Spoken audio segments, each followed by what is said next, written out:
Every Saturday is Catterday on Echoplex Media, and not only are we posting fucking cats, we invite all content creators to join our open panel. Visit echoplexmedia.com/panel to learn how to join. Every third Saturday is Operation Catterday, where we cover this week and last year and play the best clips from the cast of conspiracy characters that Now Space has learned to loathe. The show starts at 8 p.m. Pacific at twitch.tv/echoplexmedia. Find our full schedule at echoplexmedia.com. I'll get on Twitter. I'll see something outrageous. I'll get triggered by it. But, I'll get off 30 seconds later and it's over. Okay. I'm white and I've got everything I need. No one clutches their purses when they're in a room alone with me. And I can drive for any neighborhood I please at any hour, and the police don't do a thing. So if I see a penny on the ground, I leave it alone and fucking flip it. I'm a straight white male in America. I got everything I need. I'm a guy getting paid more than a girl with a degree. And I can walk down the streets after dark, no one wants to rape me. And I can get a girl pregnant and just as easily flee.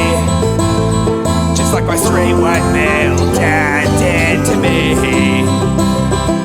So if I see a penny on the ground, I leave it alone and fucking flip it. I'm a straight white male in America. I've got all the luck I need. I've got a pile of broken mirrors and I'm walking under ladders and I'm spilling tons of salt, but to me that doesn't matter, cause my skin and my gender and my orientation are the best things to have if you live in this nation. I recommend it highly.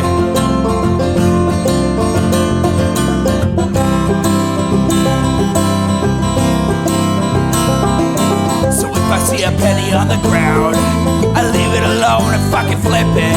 I'm a straight white male in America. I've got all the luck I need. Shit's gonna work out for me, cause I'm a straight white male in America. I've got all the luck I need. Hey everybody, welcome to the Intellectual Dollar Tree. We do the show live every Wednesday at 7 p.m. Pacific right here on Twitch, twitch.tv/echoplexmedia. I'm Dave. You can find me on Grindr. HK's not feeling so well today, so I guess we had to go with an upgrade. We got Marcus Homozygoat. How you doing?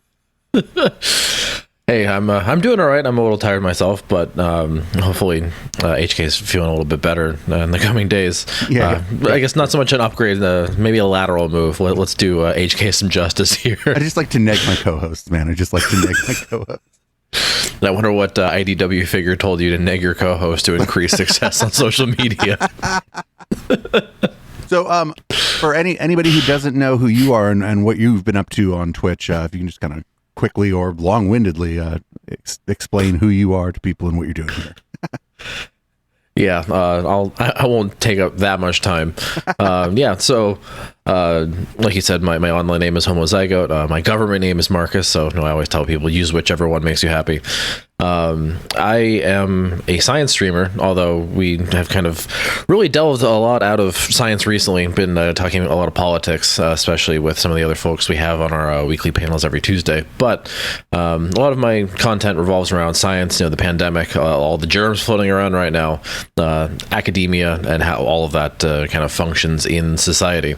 So broadly speaking, that's what I'm up to. I spend a fair amount of time doing COVID advocacy and trying to get people vaccinated, wearing masks in public, and ultimately trying to clean the air. So that's more or less my current warpath right now, is trying to help people make their holiday gatherings a lot more COVID safe. So the only thing they get as a gift is actual Christmas presents and not germs. So that's what I'm up to.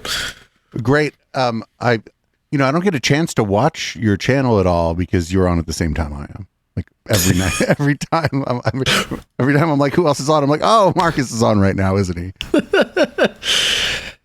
Yeah, I think it's we're just on that same wavelength, man. Like when I manage to get my shit together when I'm done with my lab work and everything, since I'm a grad student right now, it winds up being about 8 p.m. 9 p.m. Eastern, kind of when you're getting your affairs in order to hit the stream button as well. So it's actually kind of a shame that we're always streaming at the same time, but that only makes it more important for us to hang out again like this and on Friday with Conspiracy Bingo. It's been too long, so I'm actually really happy to be here.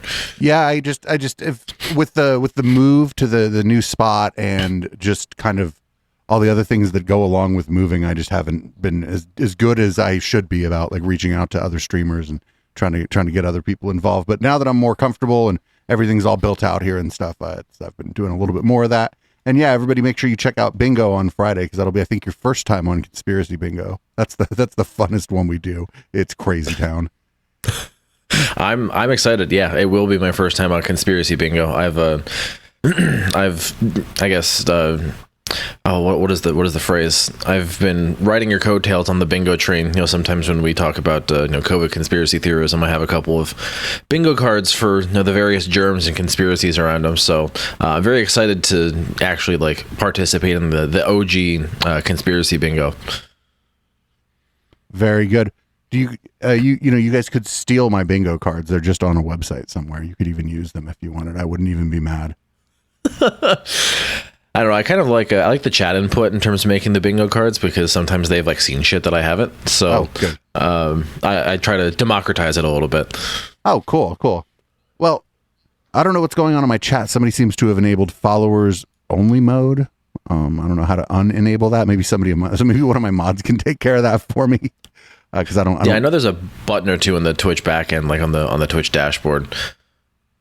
Oh, okay. It looks like it got fixed. All right, cool. Well, thanks for that. And if you're listening on the podcast of this, you have no idea what we're talking about, and that's fine. When I came to you and kind of asked what you wanted to do, or told you to give me some suggestions, you were like, we could talk a little bit about how the IDW has used Twitter, and I'm sort of thinking maybe we can even sort of delineate before Elon and after Elon, just kind of how their behavior has changed to the extent that it has. Yeah, that almost kind of feels like we're weird historians. Like we're terminally online historians, where we have to now have BE and AE, before Elon, after Elon, in terms of the year and the month. God forbid any actual academic material is made out of what's happened to Twitter, even though it's a pretty eventful time with respect to that. It's very impactful in a lot of ways that are not good. But it wouldn't surprise me if there's a before Elon and an after Elon era, kind of before COVID, after COVID. I think a lot of frame of reference is really going to add context to looking back on everything we're living through right now. So one of the things I noticed is that I can now log into but not tweet from a previously suspended account, which is actually pretty good, because also all the people that blocked me on that account, it seems like they don't have me blocked anymore. So I can actually use that account as a read-only account to just go look what Eric Weinstein's up to. Oh, fuck yeah. You can have a hate follow read-only account. Well, you can't really follow anyone on it yet either. I guess you have to just remember who you hate, which is, it's not that hard. I actually like most people, and I think that even people who get it wrong aren't usually monsters, but there's some people who are just fucking monsters. Eric, for example. Oh, for sure. I know a lot of people in the academic Twitter. It's not so much a hate follow. Maybe that was the wrong word, but it's a surveillance follow. They just want to get tabs on what big figures and other crazy folks are saying in various spheres of Twitter. So I guess you're shadow banned, but still present. Prior sock accounts are good for something. It was odd, because Elon was tweeting about that. Oh my gosh, look, we're so awesome. We're unbanning suspended accounts, and everybody thought that was it was going to be a full unban, where it's okay, now they have full functionality again. But maybe only for the people that have large followings. That seems more, I guess, likely, because a bunch of white supremacists and shit have come back with full functionality, but your alt not so much. Oh, that was actually my main account. Oh wait, seriously? Yeah. Do you want to know how I got banned? Yes, I need lore. I called Jacob Wall a dumb twink. I mean, you're not wrong, but that was a ban?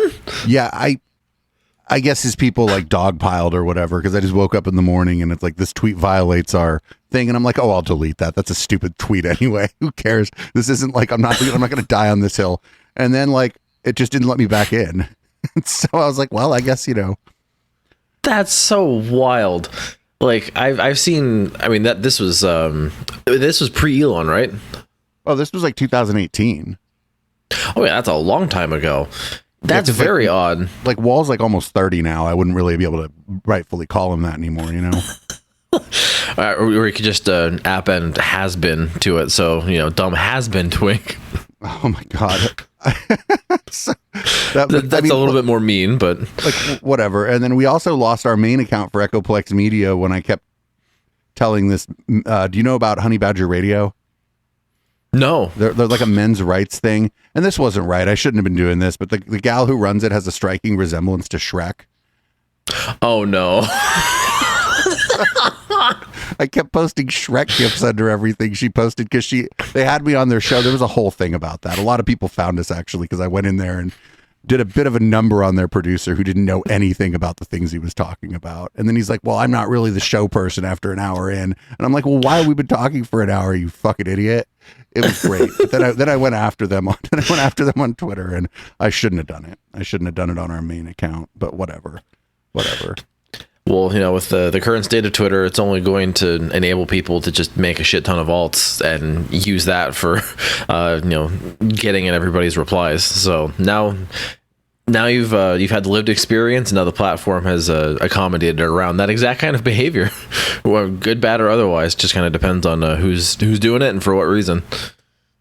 Yeah. I think the first thing we're going to do is we're going to play I pulled some clips from the Sam Harris Why I Left Twitter thing. And I was actually surprised when he left Twitter because that guy was just absolutely addicted to Twitter. Not only to like going on there and just posting about his podcast or whatever, which is like normal behavior. You'd think that he would do that. But he would also like take shots at people, right? He'd kind of snipe at people. And then he'd get all mad when people would snipe at him. And that was sort of his Twitter persona. And it was just real surprising to me that he quit. It wouldn't have surprised me if he was like, oh, I'm gonna take off for a month. Maybe I'll be back, maybe I won't. I'm gonna see how this all shakes out. I'm gonna focus on, I don't know, my house in Malibu. I don't even know that he lives in Malibu. I just assume that he does. He seems like the type. Yeah, probably. So, we could have listened to the whole thing because it was like 20 minutes long, but there was a lot of it that was kind of self-aggrandizing Sam Harris normal stuff that I would usually leave in, but for the sake of this discussion, I decided to leave it out.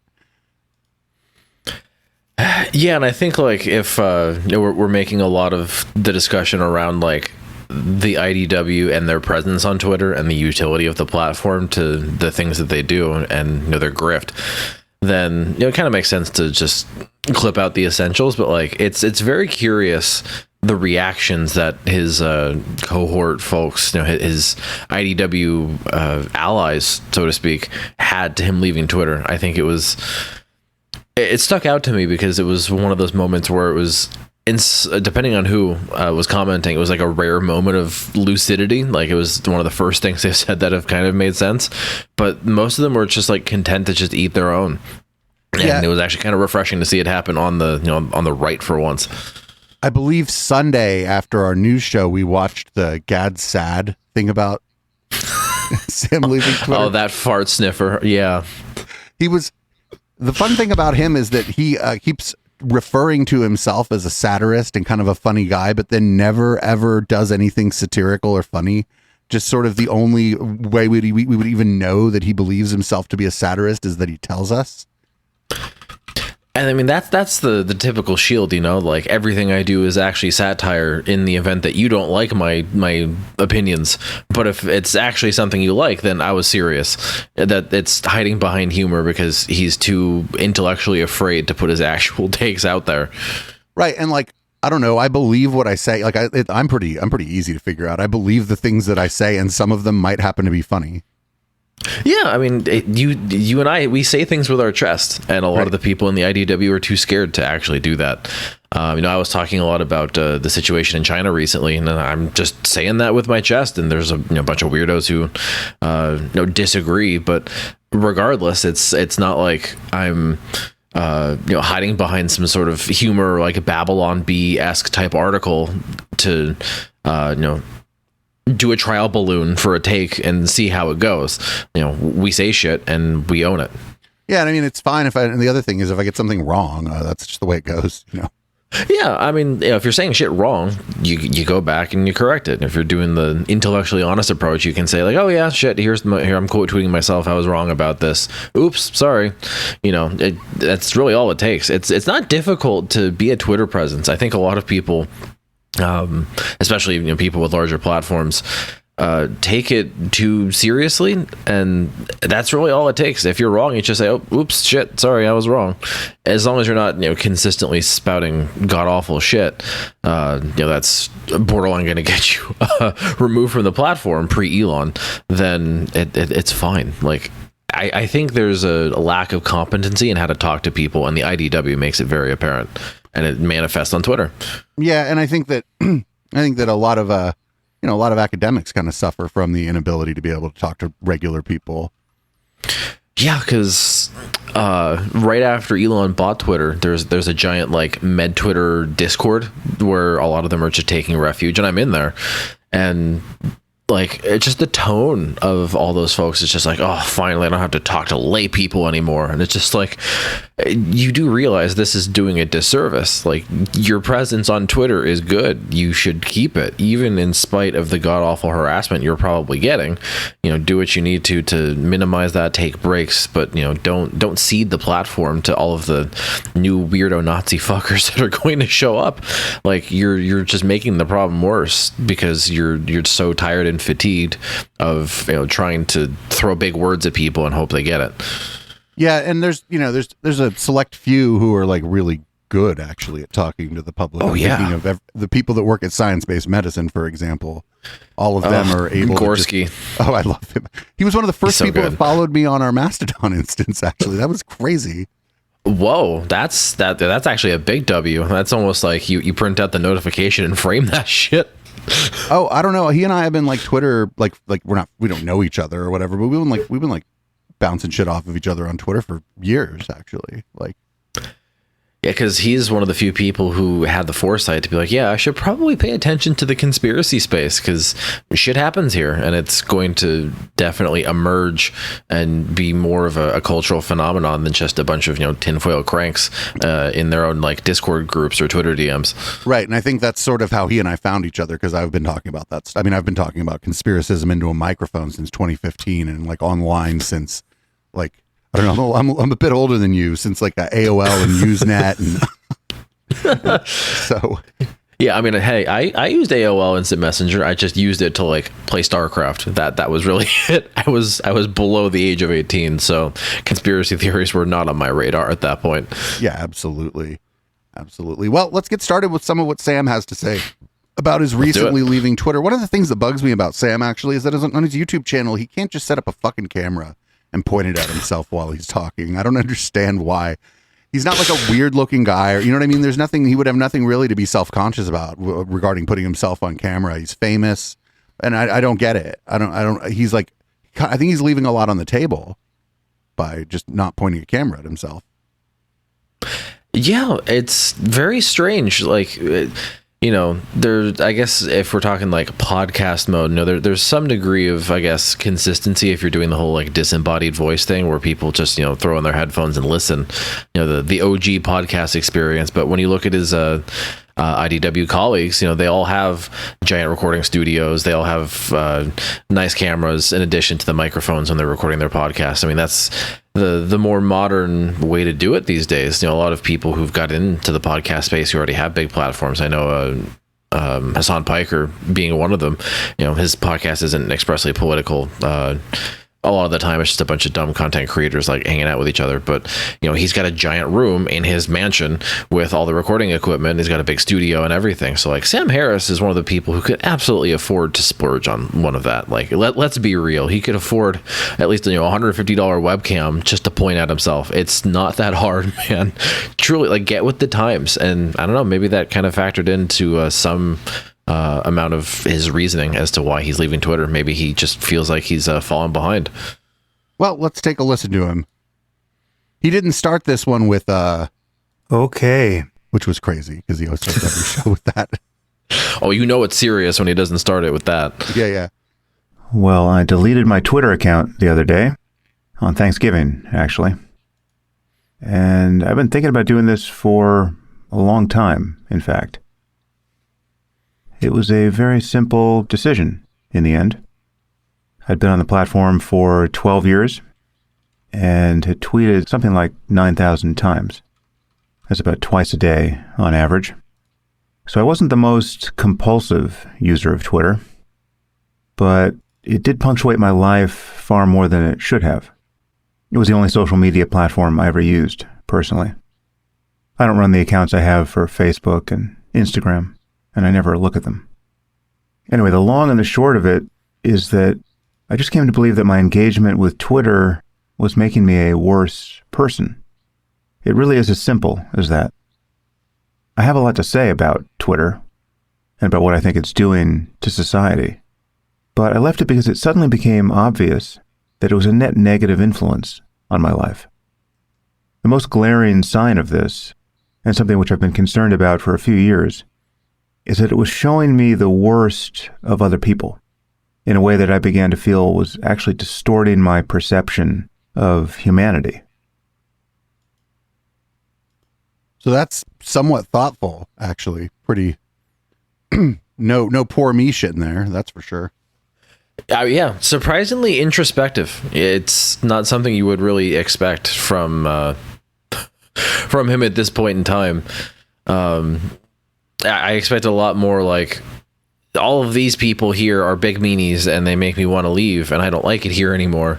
This is again after Elon bought it and a bunch of people are getting now unsuspended, and I think this happened after Trump's account was reinstated, even though I don't think Trump has tweeted since because he's got the whole Truth Social deal going on. But I think that was like the straw that broke his back, and maybe now he's just like, oh god, I don't want to engage with this shit anymore. Like I'm sick and tired of it. It gives me like Dr. Manhattan vibes, where he's on Mars, just like, I've had enough of this world. Not to turn him into some sort of superhero figure because he doesn't deserve it, but he has that attitude, at least in that clip. Yeah, and what he said is, you're seeing the worst of other people, but and we're taking clips here, but you can go listen to the whole thing if you want. It's only 22 minutes. He's like not acknowledging that usually when he sees what he thinks is the worst of other people, it's because he just had like a completely shit take and everybody's dunking on him for it, right?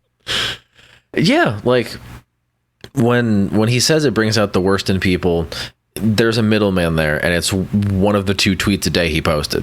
Like, that's what's bringing out what he perceives to be the worst, is because he said something fucking ridiculous and people are letting him know. I mean, that's what happens when you participate in the public squares. Not every tweet's gonna do numbers, not everything is gonna be a big W, but at the end of the day, if you say things with your chest, you stand by it, and you kind of learn to just like block out the riffraff if you're a big personality online like Sam Harris. So that almost suggests that it's really been eating at him over the years. The people just constantly in his mentions calling him various things and letting him know how bad his takes are. That's really eaten away at his psyche. Yeah, and over the years he's just been a guy that's been really bad with taking criticism. Not like just like, I don't agree with your criticism, because people criticize me in ways like I don't agree with all the time. I'm like, oh, I don't see it that way or whatever. It's more like, how dare you has been oftentimes his response. And more often than that, it's the response of his fans, but he doesn't ever do anything to like, try to suggest that like some of his fans almost cult like devotion to him is a bad thing. Yeah, well, I mean, I think that's probably an artifact of how, he was originally one of those, like, this is why I left the left, and now I'm going to hang out with racists and Nazis. Like, that was kind of his initial, like, foray into the space, was a lot of his takes around religion, the Islamophobia arc that really seems to be never ending with him. And, his atheist skeptic opinions kind of got him roped in with the other IDW folks in the first place. And, when you kind of like put that in context with respect to the people he associates with and the people who are always up in his shit. Like, this is all something he created. Like, I think that's hopefully why there's more of an introspective tone coming from him, because maybe he's like realizing what he's done now. I don't know if he has enough self-awareness to arrive there, but we'll see. Like, we will see. If in 3 weeks of being off Twitter, he's like, actually, you know, Black Lives Matter isn't so bad, and I've taken a look into this race IQ stuff, and it seems like it's actually garbage. He's like, it was just mad at the left for making fun of my dumb takes on Islam, and it turns out that like we have bigger problems than some 19-year-old with blue hair who yelled at a speaker. Like, I'd be like, whoa, yeah, dude. maybe the college campus SJWs aren't the most immediate thing that's bringing the country to the state that it's in. Like, I hope that this actually gives him enough time to think about that. Of course, we can still fault him for making a lot of these people famous and platforming them in the first place. You know, the revival of modern race science was, I think, driven in a pretty big part by Sam Harris platforming Charles Murray and his friends with respect to race and IQ. So, you know, I think this is probably good, because if he was still on the platform, people on all sides are going to go after him. Most people not within the IDW or right-wing spaces are going to do it for good reasons, and then all of the crazy right-wingers and Nazis now starting to populate Twitter are going to do it because he's not Nazi enough. So I think this is probably the best thing for Sam and his presence right now, is to just go away. Yeah, and like, whatever. It's not like he needs the money. So yeah, he's doing it for his mental health, Dave. Yeah. Well, I mean, what I'm saying is, like, if somebody like someone like you or me, we absolutely have to be on Twitter if we want to make any money doing content creation. This guy didn't even ever need to do any content creation, and since he got famous, like basically after 9/11 during the new atheism thing, he doesn't really. He could just do nothing for the rest of his life, and he'd be just fine sipping a cocktail or whatever. I don't even know if he drinks, but here, let's move on. Let's move on to this next clip. There's like 13 of them, but they're all less than 2 minutes long. So go for it. Topics regularly, as I do, especially when you're more in the center politically and not tribally aligned with the left or the right. You get an enormous amount of hate and misunderstanding from both sides. I know there are people who can just ignore everything that's coming back at them. I think Bill Maher and Joe Rogan are both like this. They just never look at their @mentions. But I didn't appear to be that sort of person. I could ignore everything for a time, but I actually wanted to use Twitter to communicate. So I would keep getting sucked back in.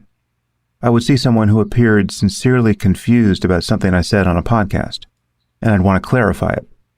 And then I would discover for the 1,000th time that it was hopeless.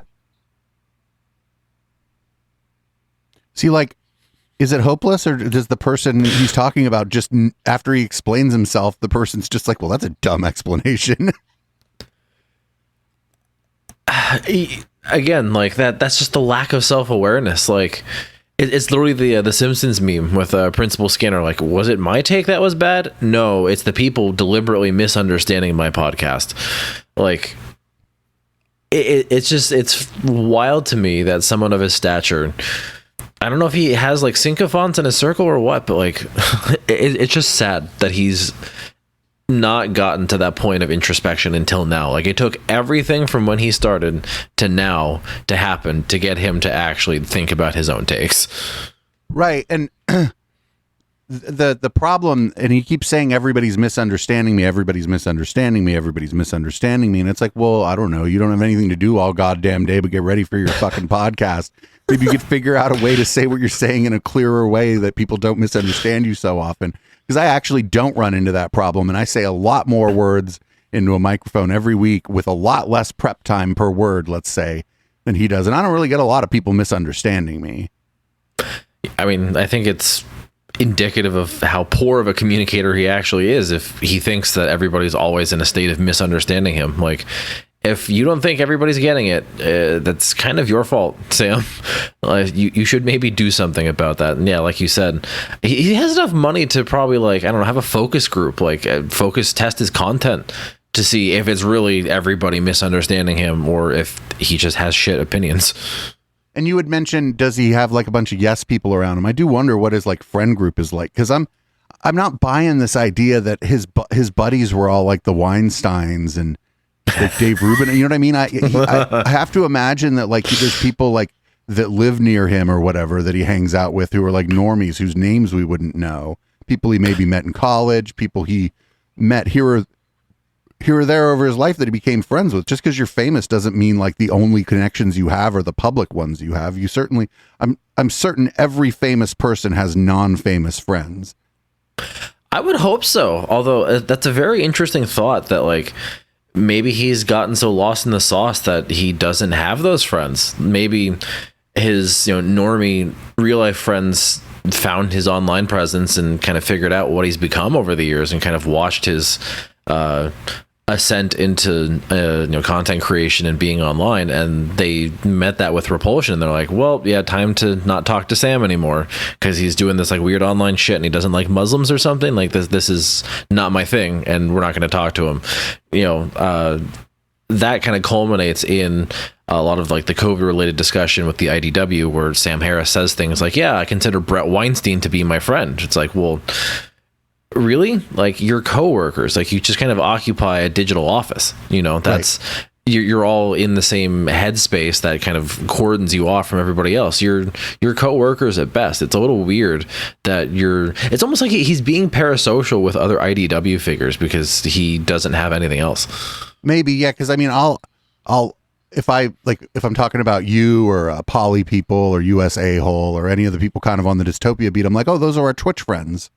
Yeah, like it's a thing. You're just like, yeah, those are the online homies. We hang out, we do shit online, but like they're online homies. Right. These aren't like, no offense to any of you, but you're not my friends. Like, if I have a real problem, I'm not calling some person I only know from Twitch. Like, yeah, unless it's like a real emergency or something, you're not gonna like dial up 5 other content creators to solve a problem you have in real life. Like, this is kind of you almost call it work-life balance, because content creation is work, it's labor, and you have to have a balance where like, yeah, you have to have a support system in the real world to fall back on if you need it, because online is not always going to be there, and even if they are present to be there, doesn't mean anybody actually wants to help you, because it's not like something that comes with the territory normally. Like, there's no expectation that's going to happen. Right. Let's grab another clip. Let's see what we got here with this one. But the problem wasn't all the hate being directed at me. The problem was the hate I was beginning to feel. Hate probably isn't the right word. It was more like disgust and despair. Okay, Twitter was giving me a very dark view of other people. And the fact that I believed, and still believe, that it's a distorted view wasn't enough to inoculate me against this change in my attitude. I kind of want more insight on what he thinks, or what his dark view of people is. Like, how did Twitter even bring that about? Like, I've heard a lot of actual like takes like that once COVID hit, and I think a lot of those are more based in reality, where it's like, wow, there's a lot of people who like don't give a shit about infecting other people or anything. Like, Jesus, like that was kind of a very existential realization. But like, what is Twitter bringing about for Sam? I'm kind of curious. Yeah, and he said, like, what was he saying, like feelings of dread or something? He was saying, like, yeah, despair almost, like, I don't know if that's about the platform or about the world. I don't know if like the platform is sending him into some sort of existential crisis where nothing is good, everything's awful, which is more or less the headspace a typical leftist occupies on a daily basis. Everything's bad, everything's awful, and there are things we can do and we choose not to. Like, a lot of people, like you said, on the dystopia beat, we see that and we're like, yep, that's how it goes. Now let's make fun of Donald Trump for giving people hamburgers at the White House. Like, you kind of go back into that black-pilled mentality of like, yeah, we're doomers, this is the space we occupy, and he can't handle that. Yeah, it's weird. I wonder how long he's been feeling this kind of despair, and is it because people are clapping back on him at Twitter, or is this like just a personality trait maybe that he has that he's been able to stuff down because of he can just write it off or kind of shirk it off on the fact that he's a public figure. And I wonder for public figures, like people, with a much bigger audience than you or I, when they do have these kinds of problems, if it's easy, like for them to just kind of say, well, that goes with the territory of being a public figure. And then they just kind of push it off to the side and don't like do any work or whatever. Yeah. And I think this is just a big assumption on my part, but considering that like he's starting this off just talking about his feelings, like this almost sounds like he came back from his therapy appointment and recorded Making Sense 304. Like it sounds very fresh in terms of how he's thinking about things, kind of almost uncharacteristic. Yeah, but let's be real, it's also still just about him and his interaction with people on Twitter, right? It's not. Yeah, it's not broader societal commentary. I mean, that's what happens when you make online content. There's always an element of narcissism, and it's especially going to be prominent for him. But, if he's at least engaging in a non-zero amount of introspection, I think that's fair to acknowledge that's new, and I guess a step in the right direction with a question mark at the end. Well, if he's doing it publicly, right? Because I would suggest that he might tell you that, well, I do my introspection when I meditate or whatever. Yeah, that's fair. I don't know if he's just, relaying the collective results of his, not online meditative introspection, and that compelled him to, leave Twitter. I think he just needs to add more context. He just vague posting, despair and gloom. And, oh my God, I hate it here. Like, okay, a little bit more details, please, Sam. Come on. I didn't. He's going to talk a little bit more about it in the clips I have here, but I didn't cut out like the meat or anything, right? I did go through and listen to all of it. But let's grab this next one here. But I believe that very few of my enemies on Twitter are anywhere near as bad as they seem to me on Twitter. There's just no way around it. Twitter was causing me to dislike people I've never met, and it was even causing me to dislike people I actually know, some of whom used to be my friends. Rather than say anything about why I was leaving on Twitter, I just deleted my account. That sounds like a subtweet about Brett. Yeah, that's definitely a him. I'm sad that I broke up with Brett subtweet for sure. Yeah, I don't know if Sam Harris has been crying in the shower playing Taylor Swift, lamenting his friendship with Brett Weinstein and their IDW co-occupancy. That's that.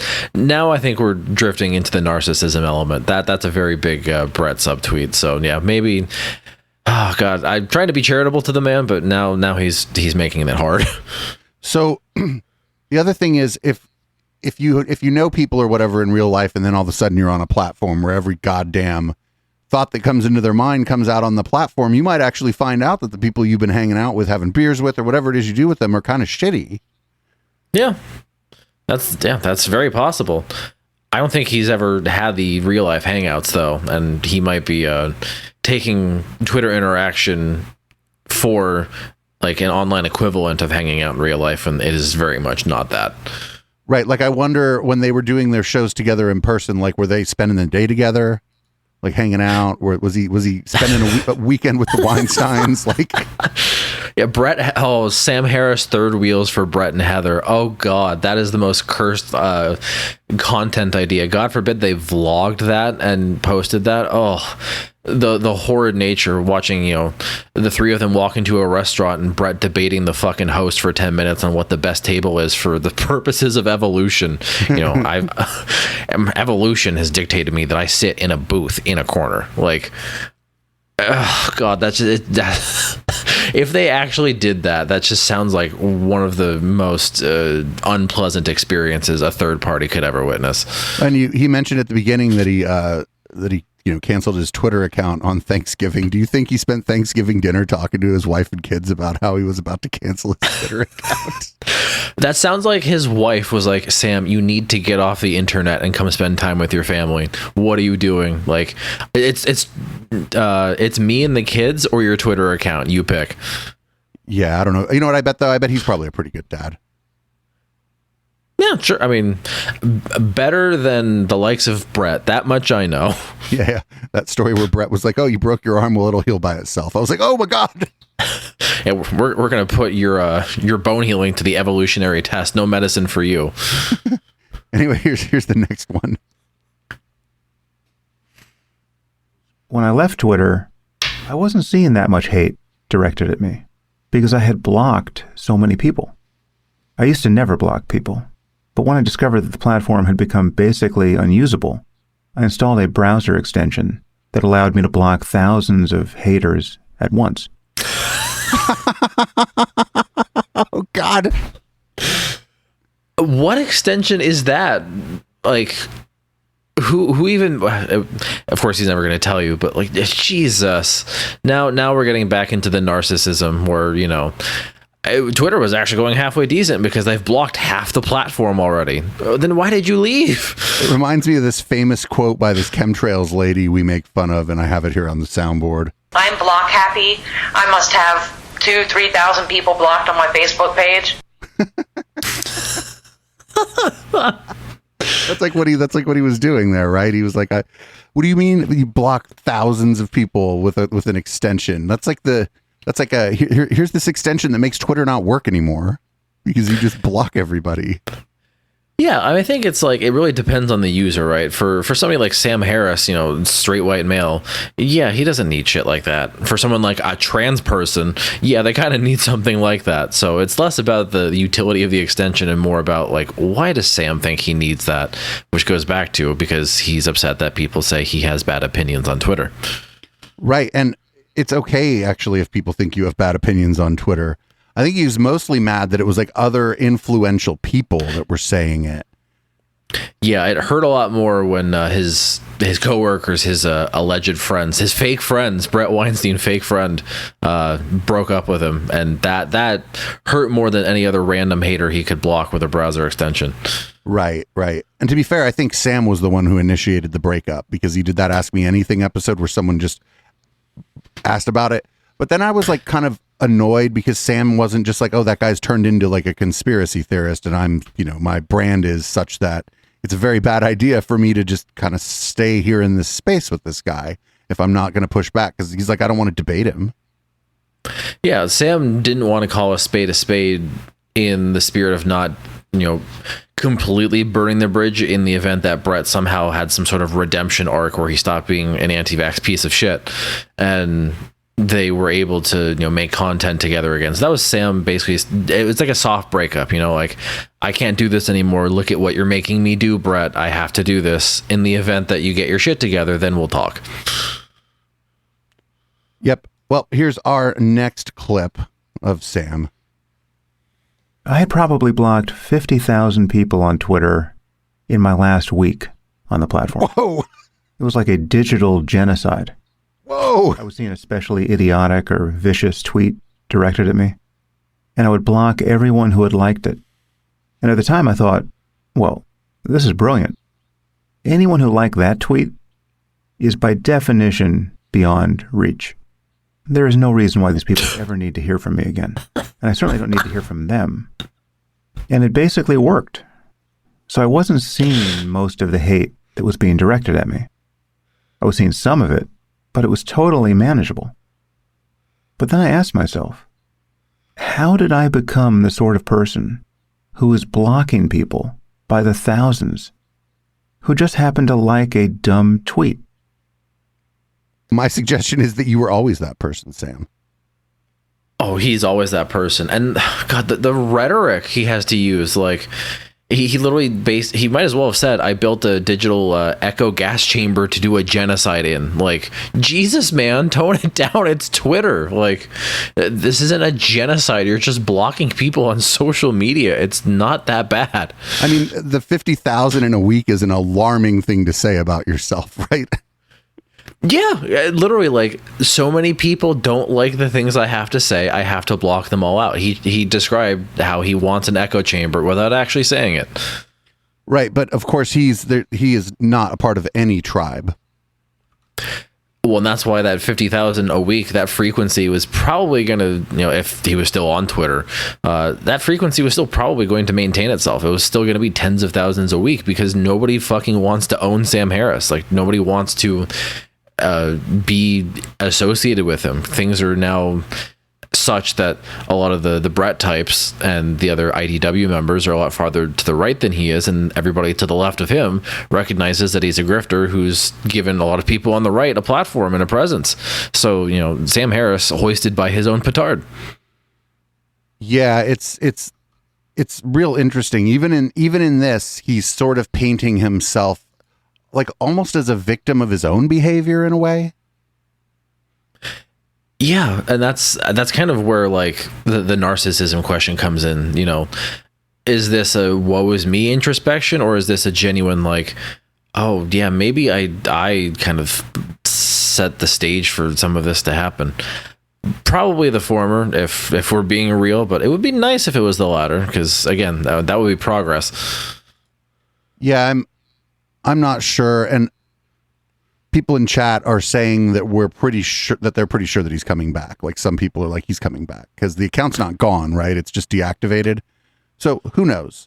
I'm just curious, like did he delete it in a fit of rage? Like, he's not saying like what is my, like, if he took time out of his Thanksgiving with his family to delete it, he probably was pretty fucking pissed off about something, right? Yeah, there's no context as to what the inciting event, the straw that broke the camel's back actually was. And if we're talking about the possibility of him coming back, if he actually does, that's when it was all just like vague posting. It's like a teenager posting on Facebook, like, I'm upset. And then people are like, okay, Sam, why are you upset? And I don't want to talk about it. Well, I'm just going to deactivate my Twitter. Okay, dude, see you in a month. Like, that's kind of the attitude that most people would have towards him, because he's just doing it for attention at that point. If he comes back, then it's all just part of the same narcissistic bullshit. This is out of line with his prior behavior. He's never done anything like this before. So we kind of have to keep both possibilities in mind. I mean, even Dave Rubin does this better. Dave Rubin's like, I'm going off the grid for a month. I'm taking a month off. Yeah, my brain needs to recover from all these high-level ideas. I can't use computers because it hurts so much. See you in a month. Although, Dave Rubin really has some introspection to do, since, nobody wants to show up to his weddings and acknowledge his sexual orientation. But beyond that, it's not a tactic that's uncommon in the IDW. It's more that, like, Sam, if he's using it, it's his first time using it, and that's why it's kind of catching us off guard a little bit. Yeah, like I said, I don't think I'm capable of reading this guy's mind. I think there's a whole lot of fucking weird shit going on in this guy's mind, but probably. But I don't know. I mean, if he found it, like, if he's telling the truth here, where he just found himself being angry all the time and left Twitter, I mean, that's good a reason as any to leave Twitter, honestly. Yeah, and I guess time will tell if he actually makes a return. His rhetoric around it, I think, is a little bombastic, which makes me lean towards more of a social media ploy, so to speak. But we'll see. Well, let's see what he's got next here. I've also heard that many people are interpreting my leaving Twitter as an act of protest over what Elon is doing to the platform. In particular, his reinstating of Trump. It really wasn't that. I do think Elon made some bad decisions right out of the gate. And Twitter did get noticeably worse, at least for me. But I'm actually agnostic as to whether he will eventually be able to improve the platform. I doubt he'll ever solve the problem I was having. But he might make Twitter better for many people. And he might make it a viable business. He certainly has the resources to keep at it, even if advertisers abandon Twitter for years. So my leaving Twitter wasn't some declaration that I know or think I know that Elon will fail to make Twitter better than it currently is. I have no idea what's going to happen to Twitter. Rather, the lesson I was drawing from Elon was not that he was making Twitter worse by making capricious changes to it. The lesson was how one of the most productive people of my generation was needlessly disrupting his own life and damaging his reputation by his addiction to Twitter. one of the most productive people in my lifetime. See, like, one of the problems, and I think maybe it's just possibly because Sam was born into more money than most of us are ever going to see in our lives, is that he might equate wealth with productivity. Oh, yeah. He's absolutely leaving out. And I mean, I think this was in reference to Elon, right? Yeah. Yeah, so he's leaving out the whole emerald mine apartheid and stock market money reinvestment component from that entire equation. But again, like it's funny now that he's trying to talk about Elon and kind of dick ride him a little bit. He had to sneak in like, well, I don't know if he's going to be able to fix my problems on Twitter. Elon's not going to be able to find every single person who doesn't like me and remove them. And ultimately, he just kind of made the point that without saying the quiet part out loud, yeah, Elon made Twitter a very nice space for like Nazis and other crazy right-wingers. And it's gotten noticeably worse for anybody who does not fit that description. And especially for those who are inclined to maybe report on it or speak out about it, be a little more vocal than just not liking it. Yeah, and he doesn't really articulate this in at least that clip in terms of rationale, but in the event that Sam Harris in a post Elon Twitter says something that people don't like, the degree that those crazy right wingers are present on the platform increases the likelihood that like somebody's going to go dox him, find out where he lives, hurt his family, hurt his kids, which is a very distinct possibility. So maybe that was part of his at least hiatus calculus. Yeah. And the thing is, he's a popular enough public figure that I would be willing to bet that it would be trivial to find his address. Now, I'm not saying I don't want you listening to this or watching this to go look for the man's address. The man has a right to live somewhere without you fucking knowing where he lives, I think. But agreed. But I think that Sam likes his racism with a good amount of academic window dressing on it.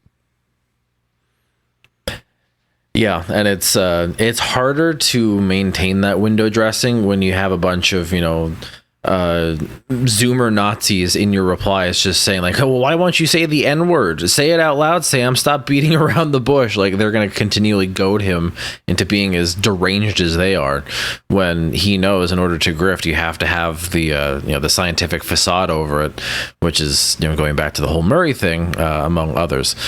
So I don't know, maybe there's a business calculus component in his decision making that like, yeah, it's going to be harder for me to do that because there's a lot of people now just saying the quiet part out loud because Elon's allowing them to do it.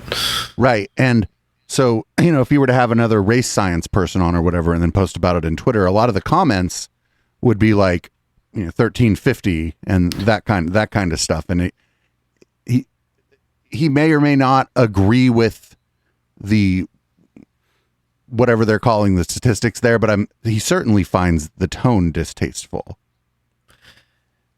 Yeah, and that's more of an indictment of how intellectually dishonest he is than anything else, because he would condone that if it was more formal. If people were expounding in paragraphs upon FBI crime statistics to be incredibly racist instead of just dropping a numerical dog whistle immediately and then moving on to the next tweet to do the same thing. Coming from come Hitler 1488, dropping a 1350 and Sam Harris's fucking replies and then leaving. That's not conducive to Sam Harris's presence and his grift. Right. It doesn't work because he's like the reasonable race science believer or whatever. Yeah, we're just having a discussion. We're debating science. Don't you want to talk about the science? Aren't we supposed to trust it? Here's a bunch of science. Like that's how he goes about crafting these discussions and crafting that presence. But now every one of these crazy weirdos on Twitter is just flying in opposition to any form of academic anything at all because it's becoming increasingly unhinged, and that's not going to be good for Sam's continued content creation. And I mean, not for nothing, after he had Murray on, right, he didn't invite someone in Murray's more like general space to come on and talk to him about the claims Murray made. He had a journalist on, Ezra Klein, to talk about it. And Ezra did a great job. Not a big Ezra Klein fan, but he was able to sit there and politely respond while Sam more or less told him the whole time that, oh, you don't believe what you're saying. You're here in bad faith. These are all just insults. when it comes down to it, and it just kind of just washed off of Ezra, where somebody else might be like, well, you know what, fuck you.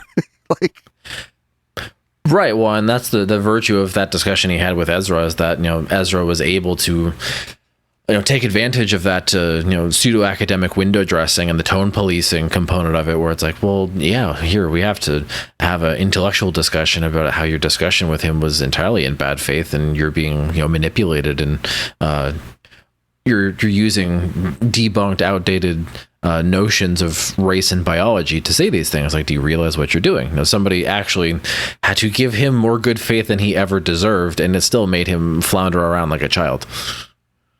Yeah, somebody in chat, Lisa was saying that Sam was saying basically that Archie Bunker racists are no big deal, but that means that Sam doesn't even understand that television show. Like, the joke was Archie Bunker and how behind the times he was. That was why it was funny. Yeah, well, and that's the thing. Like, when you're lost in the sauce, you're entirely agnostic to that humor.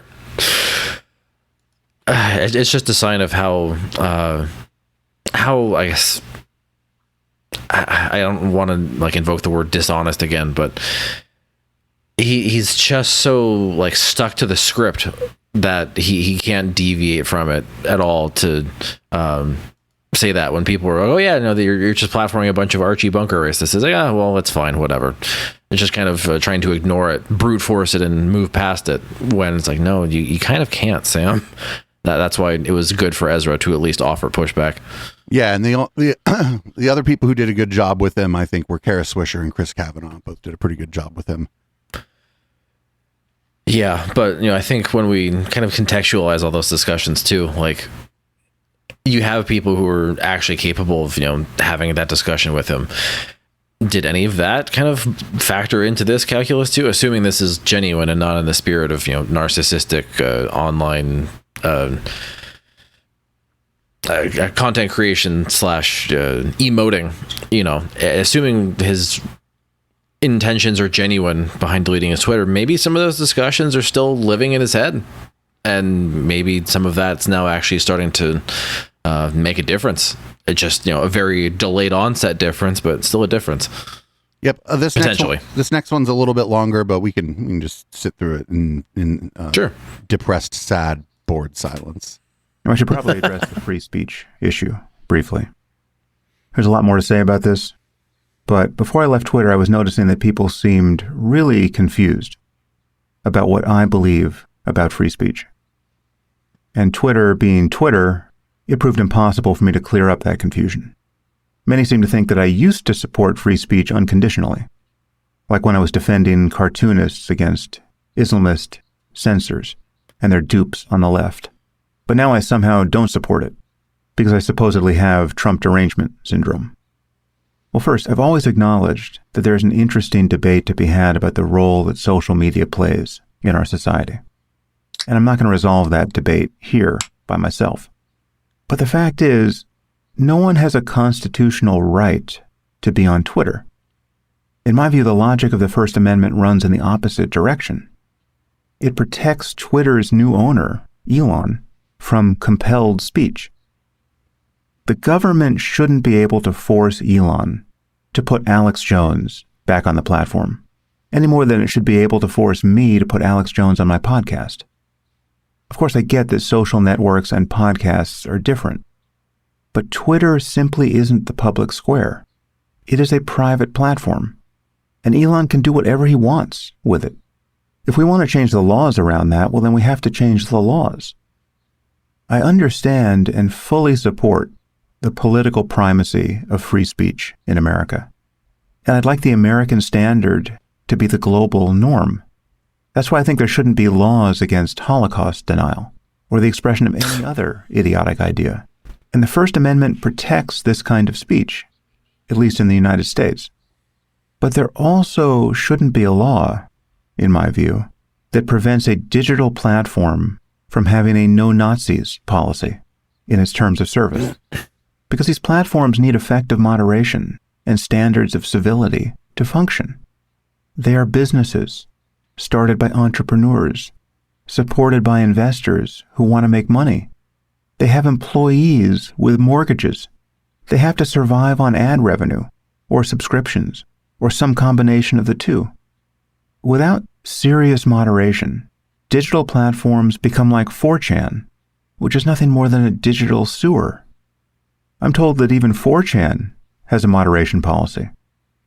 4chan does have a moderation policy. They don't let you, for example, post illegal imagery of children, for example, because the people that run 4chan eventually go to jail if they're hosting that stuff. Because you become complicit if you don't get rid of it. You are now the one distributing it. Exactly. Most of that was surprisingly salient. I coming from him. I mean, I think he's right when it comes to, of course, what platforms can and can't do. Obviously, Twitter's a private platform. It can do whatever the hell it wants. Elon can do whatever the hell he wants with it, for better or worse. And he also makes the point that if Elon runs it into the ground, nobody's going to want to be there, and it's all going to fall apart. Because, like 4chan, if you let Nazis and illegal imagery and other horrible, distasteful things run amok, then nobody's going to be part of that fucking platform as a user. But it's also weird that he had to juxtapose that with like, yeah, I think you should actually be able to do hate speech as much as you want. Like, okay, just not on Twitter then? Like, you're acknowledging that, somebody could, sure, I guess maybe that's consistent. You could advocate for the right for any old Joe Schmo to walk outside and utter a slur if they felt like it, but they don't have any constitutional right to do that on a private platform. So I guess that position ultimately is a consistent one. It's just one that's going to incense literally a decent chunk of his audience and everybody on the right, because that's their furor right now with Twitter is that the libtards banned everybody that we like, bring back Babylon Bee and Alex Jones. And again, more public pushback towards those people than I would have expected from Sam. The other thing that gets kind of left out of this is if you go into the public square, like literally like the city center with a megaphone and say some of the racist, hateful things that people go on Twitter and say, there will, in fact, be real world consequences for that eventually. We don't advocate violence around here. And if you're going out with a megaphone and saying that stuff and somebody comes up and punches you in the nose, that person can and should be arrested because you shouldn't use violence in public unless you're defending yourself. But on Twitter, that just isn't there. The consequence is I will lose my Twitter account, maybe. And so people are going to moderate their speech more in the public square just on the off chance that they catch someone on the wrong day. And somebody's just like, I've had enough of this shit. Every time I come to catch the bus, this guy's out here yelling the N-word. So today is not the day, like. Yeah. Oh God. Like it's wild to me that, when Sam says all of that, it's devoid of, again, I guess when I've been talking about Sam's introspection, there's a couple of steps he's not taking in relation to what you said, right? Like that notion that things that people say on Twitter have real life consequences. Twitter definitely pre-Elon and now especially post-Elon is an absolutely massive vehicle for stochastic terrorism. And if we're to sort of like reflect on the history of the platform, it wouldn't be a far-fetched idea to say that Sam Harris's Islamophobia, his platforming of race science, has absolutely contributed to people having those god-awful beliefs and citing it as components of a manifesto or rationale for engaging in violent acts in the real world. So it's almost interesting that that's not present in his analysis of the utility of the platform. Maybe he addresses it later in the episode, but like you said, there's this like disconnect between the consequences for him on Twitter, where I have to block haters, and the consequences for everybody else on Twitter because of people like him, where it's like I go to a nightclub and I get shot. So right. There's a very big disconnect. I'm not sure if Sam will ever realize that. Speaking of which, I wonder when the last time Sam was at a nightclub or a rave was. Yeah, I wonder when the last time the man like had fun instead of just being terminally online while blocking half of online. Yeah, it's the history of Twitter. You had mentioned stochastic terrorism. I mean, we don't even have to like talk about now. We can talk about even pre-Trump, right? Just think about Gamergate and all those women who had to move 1, 2, 3 times because people were literally showing up at their house to continue the online harassment, but to do it in person. Like, and Twitter was a vehicle for that. They eventually shut it down, but Reddit shut down Gamergate before Twitter did. And at that point, Reddit was considered more the Wild West. At that point, Reddit was like where you go when you're too old for 4chan, right? Like, pretty much, yeah. That was the stepping stone, and then people realized Reddit was just like a recycled content aggregator, and went to the source. One of those big sources, Twitter. Right. So it was that natural transition. Like you were on 4chan, like the really old days of the internet. You age out of that shit. You figure out that, hey, saying slurs online is actually a bad thing, and you shouldn't do that. Then you go to Reddit, just be like, all right, give me some fucking cats. Like, show me a cute cat video, and then you realize that, oh yeah, some funny memes. Oh, they're coming from Twitter. Well, let me go there and find all these people who have these interesting opinions and who are like making memes and shit. And then you get the pipelines and almost horseshoe you right back in, where it's like, oh, okay, here's a Twitter user who has a YouTube channel who's going to send you back to Rumble and 4chan and 8chan and all those other fucking awful places. It's kind of this weird like drift. You're just doing this like a full speed content drift all the way around the racetrack. I feel like as social media came to be, none of the platforms were just like, well, no, you can't just say racist things on here, right? None of them did that. And I feel like if you could go back in time, if I could go back in time with some venture capital right around the time that Twitter started, I would have started something where there were like clear terms of service, where like you debate all you want, but as soon as people start reporting you for racism, we're going to take a look at what you're posting. And if what you're posting is racist, oh, you're not on our website anymore. Sorry about that. Yeah, actual genuine moderation. Yeah, you can go to Facebook with your racism, and it would have been like it would have taken a while. It wouldn't have grown as fast. But I think at this point now, it would have been a place where all the normies hang out, and most people are normies, and they have money and they spend it. Like, yeah, and that's ultimately we can link that back to failings of capitalism, right? The profit motive is so focused on the short term. It's my money and I want it now, that there's no foresight or any thought like that to where there's no intent on building something that's sustainable. And part of sustainability for an online platform is moderating the content and getting the Nazi fuckers off your website. And if you don't do that, then eventually the house of cards you've constructed is going to fall apart and nobody wants to be there anymore. And this is the exact situation that's playing out. I mean, 4chan had a giant drop in users, especially after the 2016 election, where they were kind of joking, oh yeah, we memed a racist president into office for fun. And people were like, well, shit, this is actually kind of fucked up because people were about to get hurt. So I'm not going to be here anymore. And now it's just an absolute cesspool. And you can rinse and repeat that for a lot of the other smaller image boards and other unsavory places online. But yeah, that would have been the true long run sustainability of a social media platform. Would have been once the bubble was forming, so to speak, get in on the ground floor, moderate the shit out of your platform, and then people will actually want to be there. And that's kind of why a lot of people have flocked to Mastodon in some circumstance, because the dude who owns it is just like, yeah, dude, I don't like Nazi shit, I ban it. No Nazis here. Other technical issues exist with that place, but at the very least, it's refreshing to see somebody who runs a website being like, yeah, fuck Nazis, I don't want them on my platform. Not for nothing, if you and I were of the racist persuasion, we could in fact just put up our own server. The problem is all the other servers that are federated would be like, oh, this server's full of racists. Yeah, we're not people on this server. You can't join it. You can't be part of the network that we're part of. Actually, you're not on. We've removed your server from our network.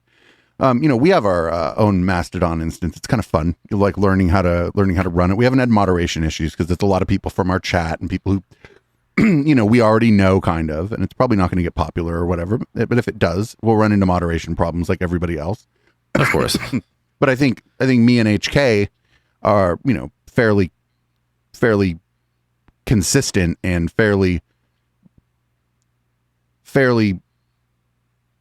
convinced that we sort of know what's okay for like the people that we've invited to our space, like what's going to keep them safe. And the other thing I want to like touch on before we get to this next clip, I've only got a couple left here, is that Sam didn't, and a lot of these people will do this. He's like, oh, there should be a civility. There should be like, it's the focus on tone, and to the exclusion of a focus on payload. And so it's like, it's one of the problems that, a lot of queer and black people actually deal with on social media is somebody says some racist shit and you're like, hey, go fuck yourself, you racist piece of shit. And now you're in the pokey, even though that person was posted something like something with an incredibly racist payload. I remember David Fuller, this guy, David Fuller had Aaron Rabinowitz from Embrace the Void on, and some guy who used to run a BBS in the 80s to talk about content moderation. And I'm not kidding. It's the guy who ran the well, and the guy who ran the well was talking about this. Well, we need to have civility rules. And Aaron was eventually like, what about rules about payload? What about rules about what's actually being said? And the guy's like, no, civility, the rules about civility and tone.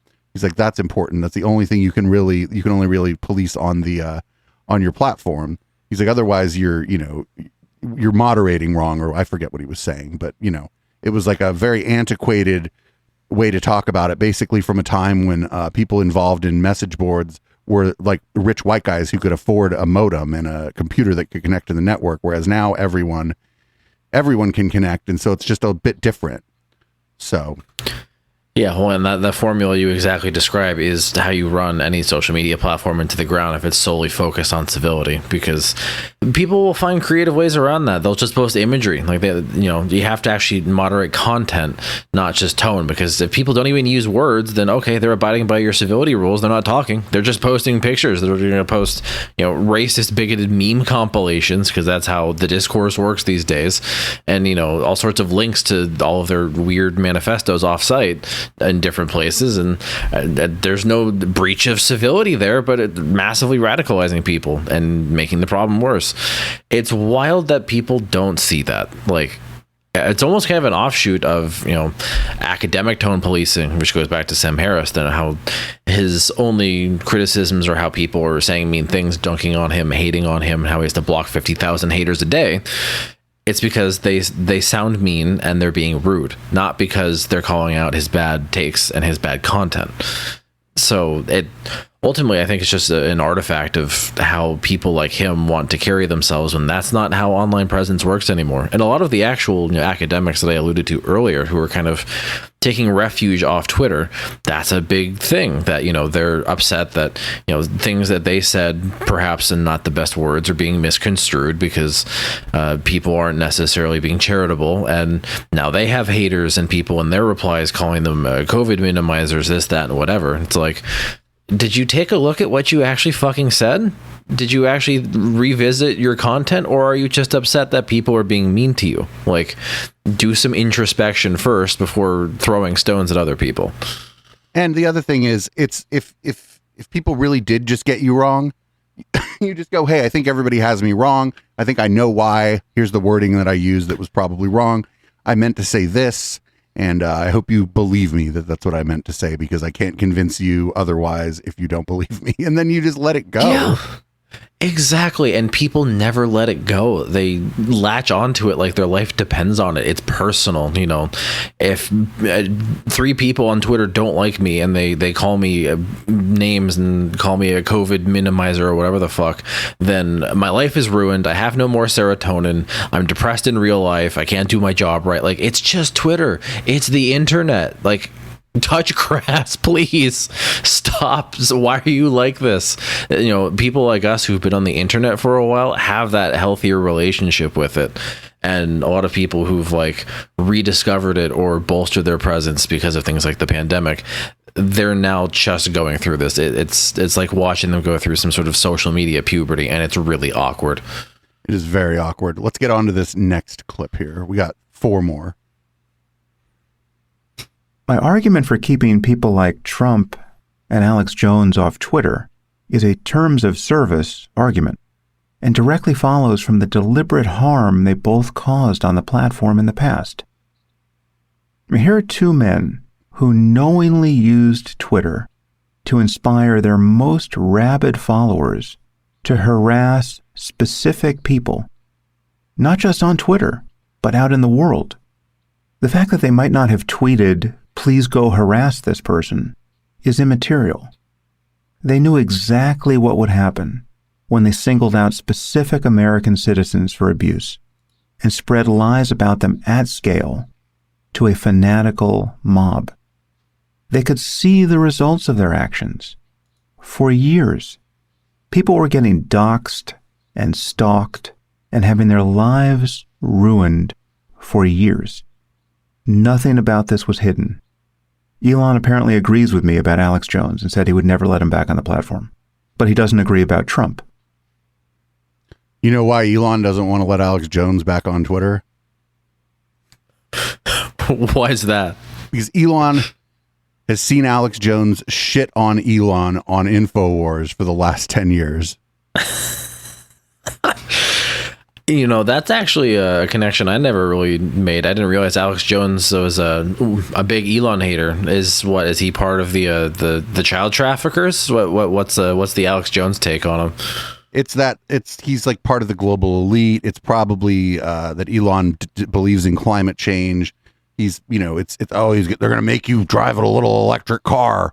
All you're going to have is electric cars. I'm not that far off of like what Alex said. Oh yeah, you're probably pretty close. That's just the sad part. Is like there's shit tons of people dunking on Teslas right now. Like everybody's making jokes about Teslas, running over kids and spontaneously combusting. Elon has no problem with that unless you hit the magic words or you at him and then he'll ban you or suspend you or make you delete it. But like, this is just typical Alex Jones. Like he logs on, he JQ posts, he asks the Jewish question constantly because that's his thing, and then he just rinses and repeats every day. Like if Elon's this, free speech and comedy are now legal again, and this is what America's all about, that's just massive hypocrisy because he's the subject of the conspiracy theorizing, like you said, and he doesn't want to let him back because that means that's one big platform, one big person with a big platform who's being really mean to Elon. Right. And I don't know if it's just that. I mean, nobody is a completely bad person or whatever, right? And Elon might just be like, that's Sandy. Like he might just be like, I don't want that smoke after those verdicts just dropped against Alex Jones. Why do I want that smoke? I've got enough problems as it is right now. Like, I mean, Elon kind of likes some smoke. I mean, he is trying to bait Trump into tweeting again. He let I don't want to use the word mastermind, facilitator of an insurrection against the government back on the platform. I think Alex Jones is small potatoes compared to a former president who tried to manipulate his supporters into killing the Speaker of the House. So, and the Vice President. And the vice president. Oh yeah, I forgot about Pence. I don't love him, but forgettable. I don't love him, but I'm glad those people didn't kill him. Yeah, I mean, it would have been poetic justice if it happened because he also has stoked the flames. But I'm not in favor of anybody storming the government to kill anybody in current times. That's generally a bad thing. Right. So all of that to say, I think Elon is more than okay with smoke. I think that was kind of a ploy for advertisers. I think they would have fleed at a much faster rate if someone like Alex Jones, who, like you said, had those massive verdicts come down against him, was immediately let back on. And that's kind of why he's slow walking a lot of awful personalities back on. I know like a couple of prominent white nationalists just came back in the last day or two while leftists are getting banned. So it's a gradual thing to kind of lull the advertisers into some perceived sense of security when in reality half of them have left and God knows what the other half are thinking right now. What I noticed too is that for a while it seemed like Elon wanted to be friends with like normal celebrities, right? He was dating Grimes, going to kind of parties. He shouldn't have been at that one with the Epstein, but like it seemed like he was trying to get into that normal celebrity like space, and yeah and those people actually don't like him. So now he It's wants to be friends interesting, with yeah. Ian Miles Chong or something instead, or like, Yeah, let me hang out with Chaya Raichik, libs of TikTok, and a Singaporean right winger, and Ian Miles Wrong.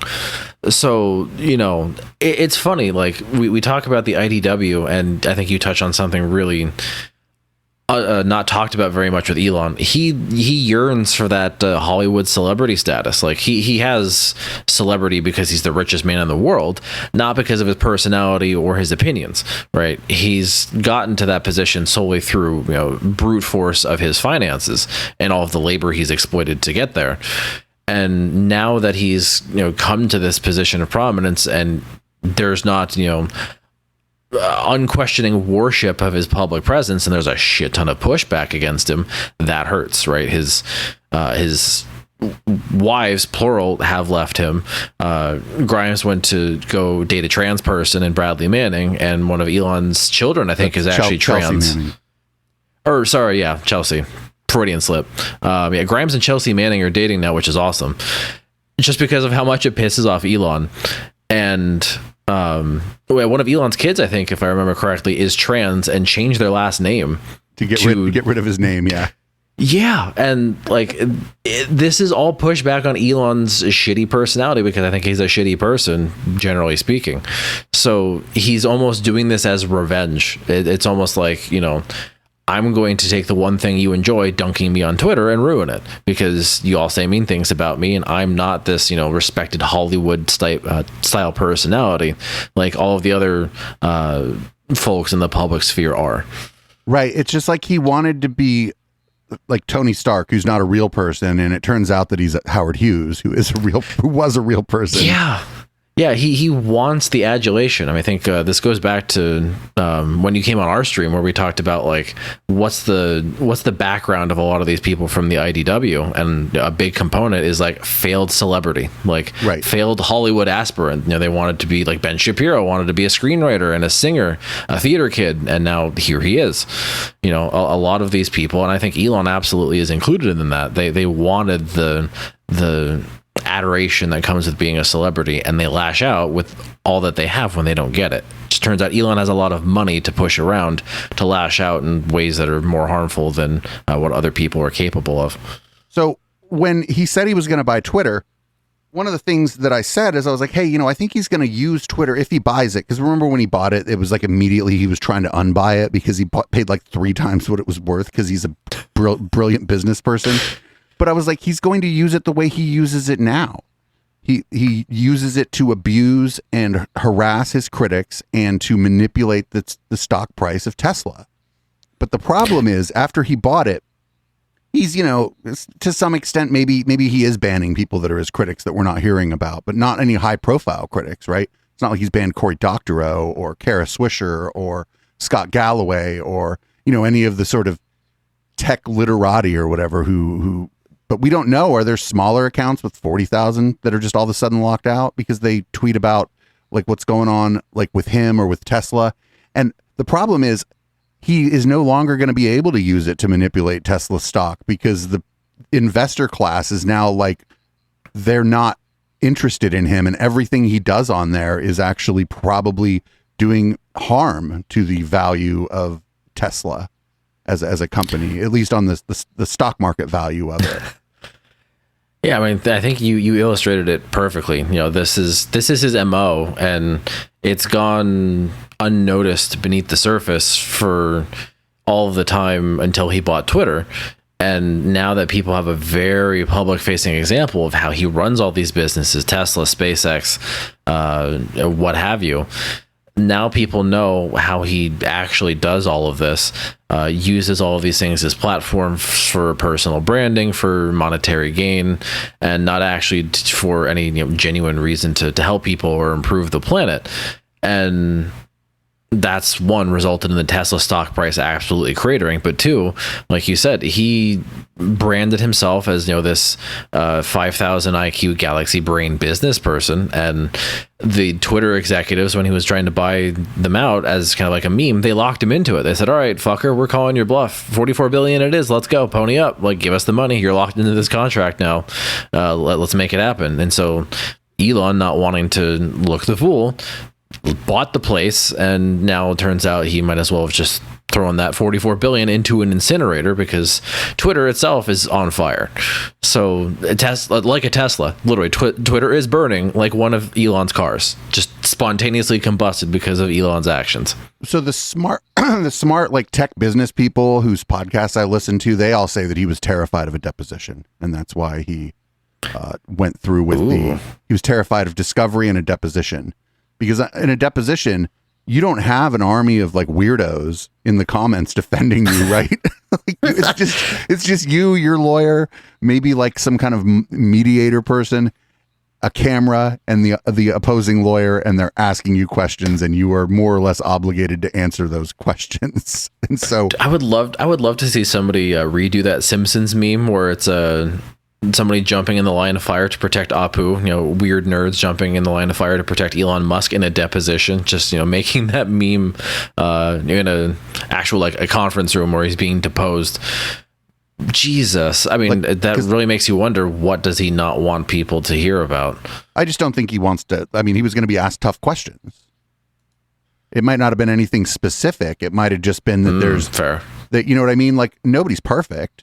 And a deposition could crack the facade if he answers things honestly in ways that are like contrary to what he's been saying publicly about his companies, about like what he's doing.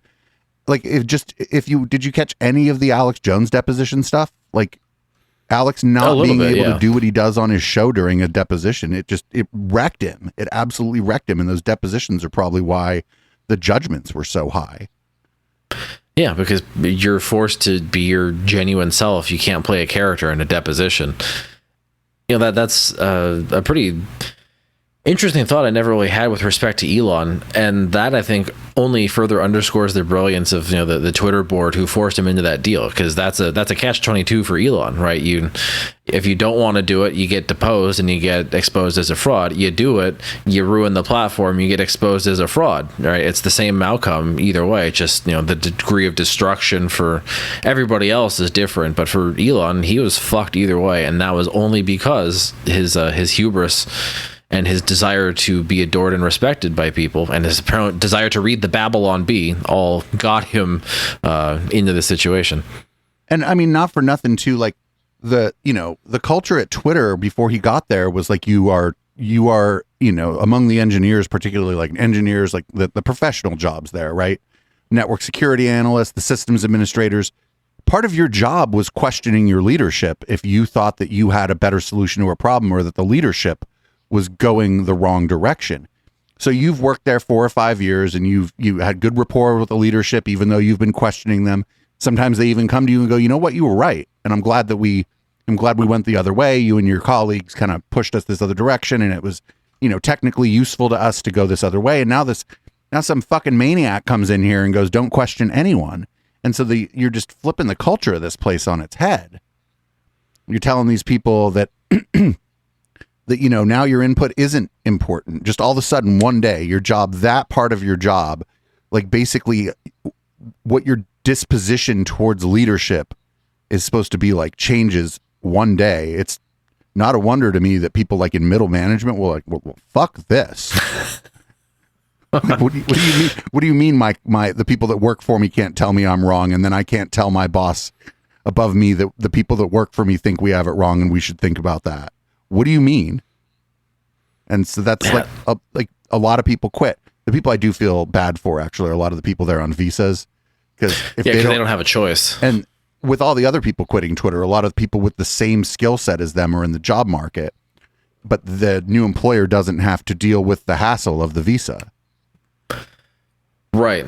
Yeah. The people on the H-1B visas have hitched their chances at citizenship in this country to Twitter, because that's where they wound up getting jobs as engineers.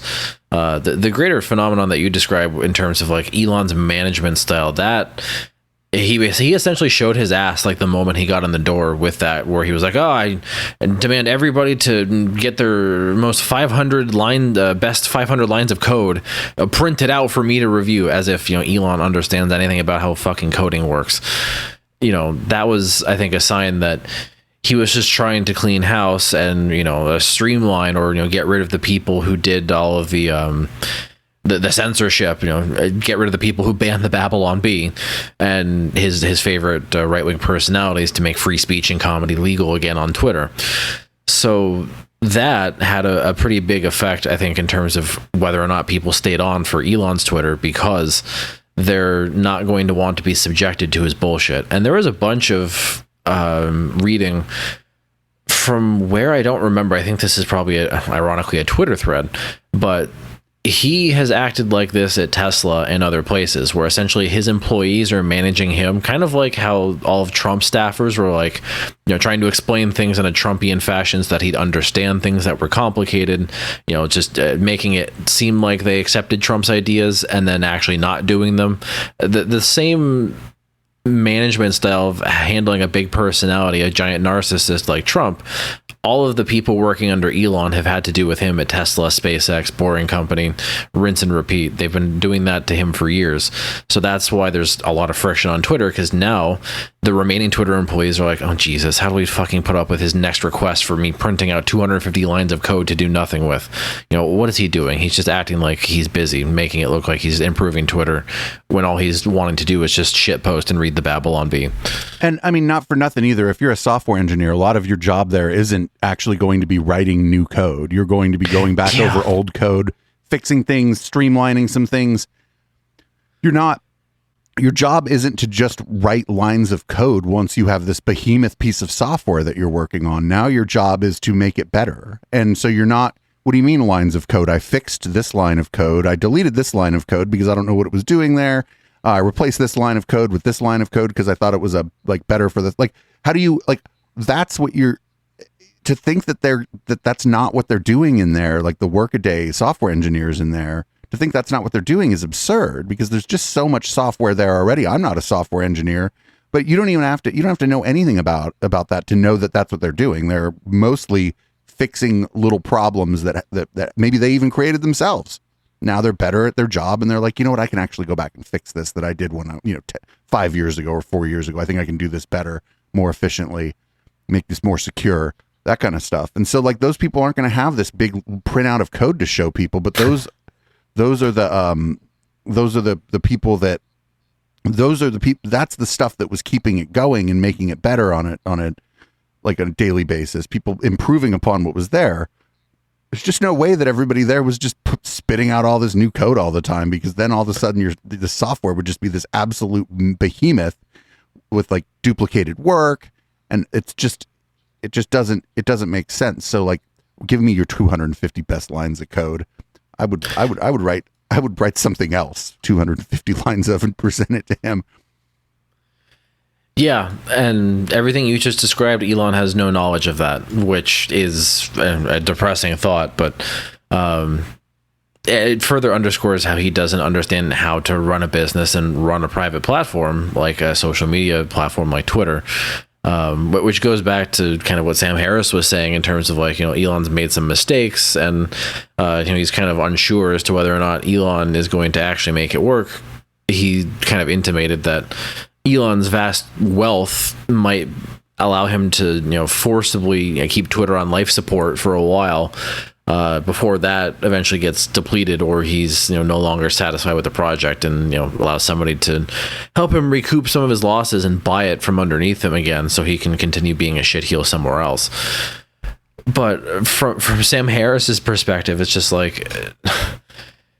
okay, yeah, Elon is probably making Twitter less tolerable for you, but you were also making Twitter less tolerable for everybody else long before Elon showed up, dude. You're also part of the problem here, and don't frame this around, woe is me, my wife made me delete Twitter so I could eat turkey with the family. So we're going to skip actually to the last thing that I clipped, and this is something we've talked about when Sam Harris talks about conspiracism and conspiracy communities, is that he just doesn't understand them. And that's what this last clip of him is going to, I think, illustrate. I totally agree that having a pharmaceutical industry driven by bad incentives and windfall profits is dangerous and reduces public trust in medicine. I know that the lab leak hypothesis was always plausible and never racist. I guess the risk-benefit calculations for the mRNA vaccines change, depending on a person's age and sex and other factors. And I've spoken about most of these things many times on this podcast. But the deeper point is that all of this confusion and institutional failure does not even slightly suggest that we'll be able to navigate the next public health emergency with everyone just, quote, doing their own research and tweeting links at each other. And this is where I've been at odds with many people in the alternative media space. Rather than work to improve our institutions and identify real experts, it's like we're witnessing the birth of a new religion of contrarianism and conspiracy thinking. New. This is all new, actually. Did you know that we're witnessing the birth of something new here? This conspiracism, this contrarianism for its own sake to become popular is new. Like the way he's talking about it is like what was he doing? Like after 9/11, oh, he was busy hating on Muslims. That's right. He didn't even see the like giant conspiracy movement forming like right in front of his own two eyes because he was busy like talking, like posting that meme about science flies you to the moon and religion flies the plane into a building. Like that's where he was at. While the 9/11 truth movement was like basically the first like incarnation of a modern conspiracy movement where there were communities being built around it. And like minor cult leaders and the networks of different cult leaders were connected by them going on each other's radio shows. And then YouTube popped up and that allowed these people to use each other's like following to increase their own. Like that never happened. He's like, we're witnessing a whole new thing here. Like, Jesus Christ, there's so much wrong with that clip. Like, yeah, okay, Sam, COVID-19 conspiracies were the first conspiracies ever, really? Like, most of this clip was another Brett Weinstein subtweet. Like, right. He's calling Brett, a cult leader. He's lumping him in. And while he's not wrong to some extent, like you said, Sam, you were the one doing that with being a giant Islamophobe when you first got an online presence. So again, you're part of the foundation upon which Brett stands. But also, like, it's funny that he points out, he decries conspiracy theorism in the same minute, in the same breath as saying, like, oh yeah, the lab leak is totally fine, when all the scientists are like, what the fuck? Why do people still believe this? We ruled this out. We have evidence that rules it out. Stop being a weirdo lab leaker piece of shit. And Sam Harris cites that as the first thing. It's like, oh yeah, it's totally viable. But, that's good faith debate. Everything else is conspiracy. Like, the thing you just called good faith debate is a conspiracy. You can't proclaim that, science is awesome and we should use it and not form, religious cult followings, because he has to recite all of these things through a religious lens because that's his shtick. You can't in one breath say, cool, let's do science. Vaccines are fine. I like them. I get them. And on the other hand, say, oh yeah, lab leak is totally possible. Like at this point in time, Sam, no, it's fucking not. And you're just so lost in the sauce. You have no perspective to hear how stupid you sound. Just an unreal amount of... Yeah, see, now I'm losing sympathy for Sam here. Like I was a lot more sympathetic about him in the earlier clips, but now this all is just his narcissistic opinings. I'm not sure he's leaving Twitter forever. He'll come back. Now I'm convinced he's going to come back. This is like the third or fourth time that I've brought up Sam for a person who came up in the so-called skeptic movement. Just seems to not really understand the modern way conspiracism works at all. No, he doesn't. He absolutely doesn't. And I think part of that, again, is because he is part of that and he doesn't have the degree of self-awareness to understand that he's part of that. But, he's, I think, operating on like the boomer definition of conspiracism, where it's, you put on a tinfoil hat and you talk about how, aliens did 9/11 or the Jews did everything. The low-hanging fruit conspiracy theories that most normal people not online can point out. But he doesn't actually have the ability to like call a spade and assess how people like his friend Brett are engaging in very technically flavored conspiracism, or how a lot of the stochastic terrorism going on online is all rooted in conspiracy about they're coming to trans your children in libraries wearing drag. Like there's so many manifestations of that he does not have the faculties to recognize, and that's why he's calling it new, not because he's actually perceiving it for the first time. It's because he's mad at Brett. Right. And so that was, I think people can go listen to his whole thing. It's only 22 minutes. It's not long. I'd be I don't know. I'd be upset, I guess, if you all left to go watch it right now, because then I'd just be talking to Marcus. But but go listen to it. It's not long, and it's a lot of like poor me. And there's other times in it where it's clearly about his failed interpersonal relationship with, I think, Brett, and maybe not Dave Rubin so much, but also maybe Eric. But more and more as time goes on, Lance from the Surfs just hits things like right on the head. I saw that you put this on the show notes for this, so. For people watching the podcast, Lance from the Surf says about Sam leaving Twitter, the right thinks that they bullied a lib off Twitter. The right thinks that they bullied Sam, a lib, off Twitter. Sam's not really a liberal. That's my thing. Anyway, Sam Harris resurrected Charles Murray's rightfully tarnished racist-ass career and put race and IQ back into the spotlight and propagated Jordan Peterson's C16 lies about trans people, and then the IDW devoured one of their own. And that's pretty much what happened here. Actually, that's the most accurate like portrayal of what happened. Oh, 100%. And I think if you're interested in that like sentiment in terms of what the people in Sam Harris's fan base think, all you have to do is type his name into Twitter, and you can kind of look at the tweets around like a week ago when Sam Harris actually wound up deleting his account.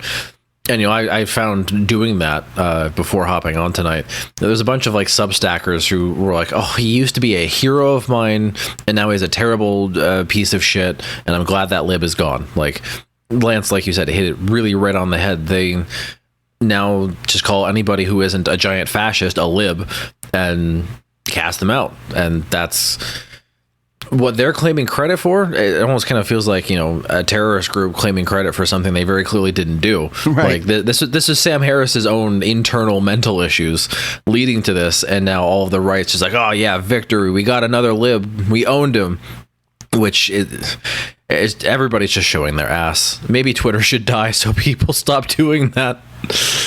So now we have the Weinsteins. Here's Eric, and I'll read this again for the people listening to the podcast. He's like, checked in with Sam. He did it himself. I got to admit, my model of many things needs a tune-up.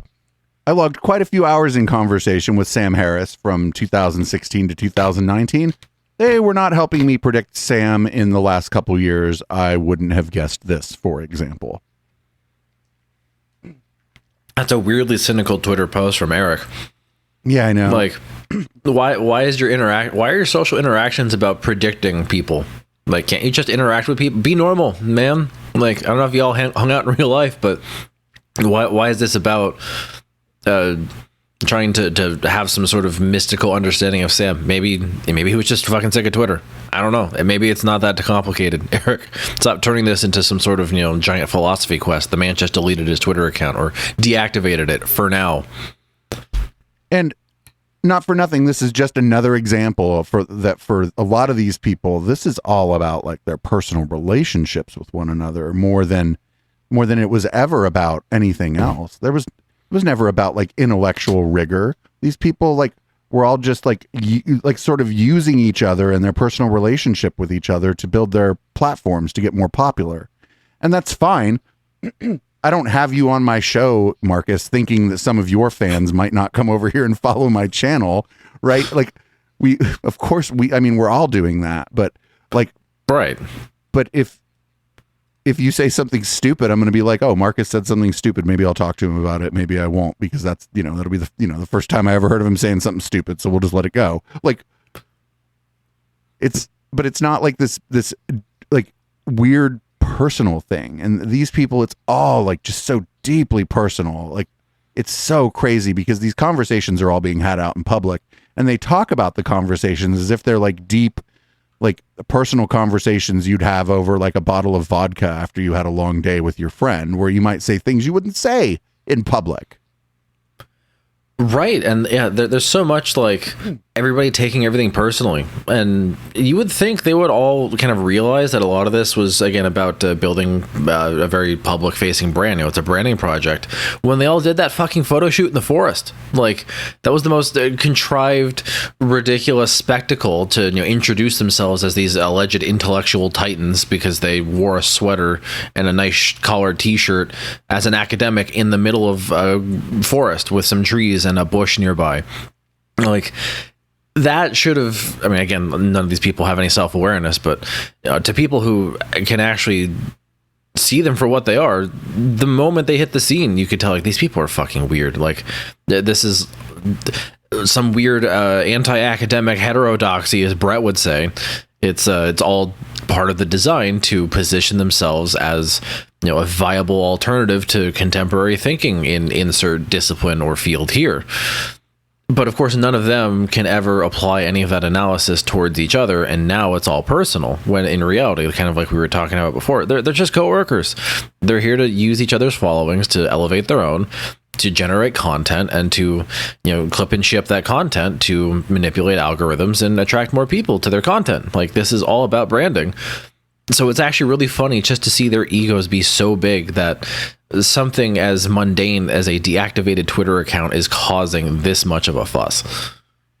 You had mentioned, Brett, there were 2 short clips on Twitter. I put them together into one, and we're going to watch them now because Brett's going to try to, pontificate on Sam leaving Twitter here. Well, yeah, we'll see how Sam's brain has evolved to not need Twitter anymore.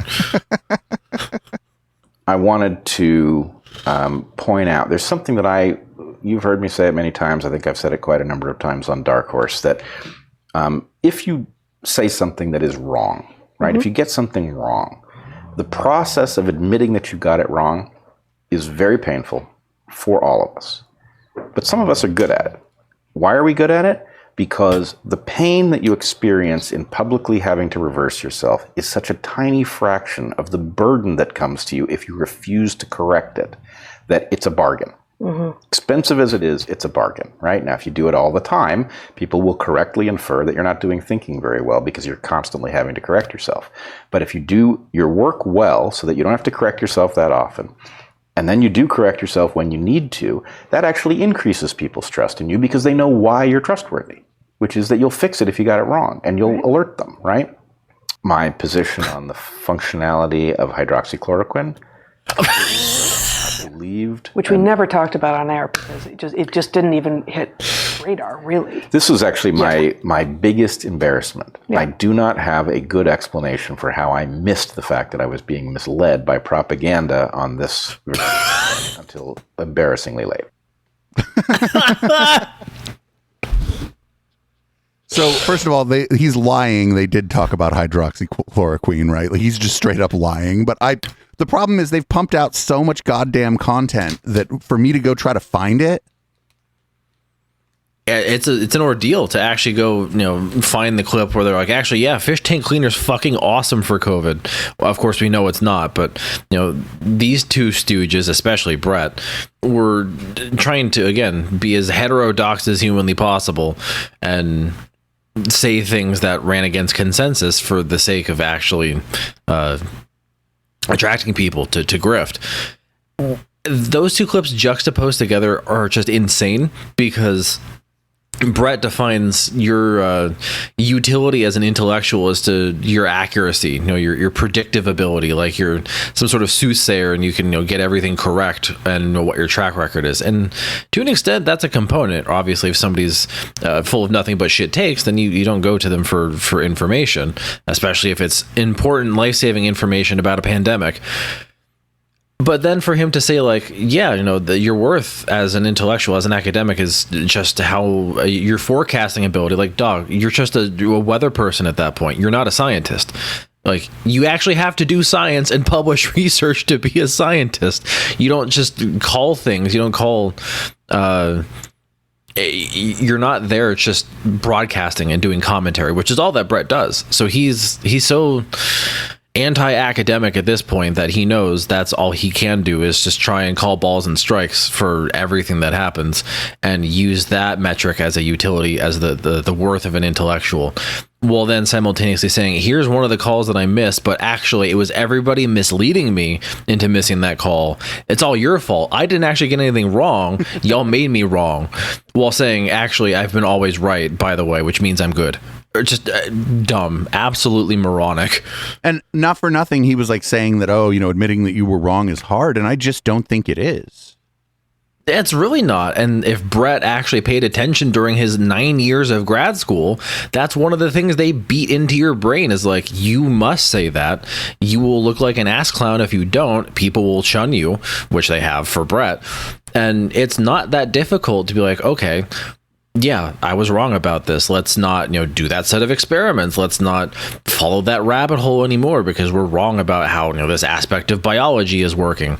And when you actually look at actual academics, there was actually I don't know what the word to describe this was. A bunch of the people on COVID Twitter had kind of that reflection moment where they were like, oh, it's the 3-year anniversary of COVID. Like, let's kind of look back on some of the shit we got right and some of the shit we got wrong. And then the actual academics were like, yeah, here's what I got wrong. Here's why I was wrong. And here's how things changed because this is how it actually works. A lot of the actual genuine academics were like, yeah, this is just a fucking half a tweet worth of characters. But yeah, I was wrong about this. Hell, I'll tell you, I was wrong about the very first Omicron. I thought it was going to be a lot more murderous than it was, and it still killed a lot of people, but I was way off on the fucking scope of that one. That took me 2 seconds. Like, that took me literally 2 seconds. That's not an indictment of my character. I was just wrong.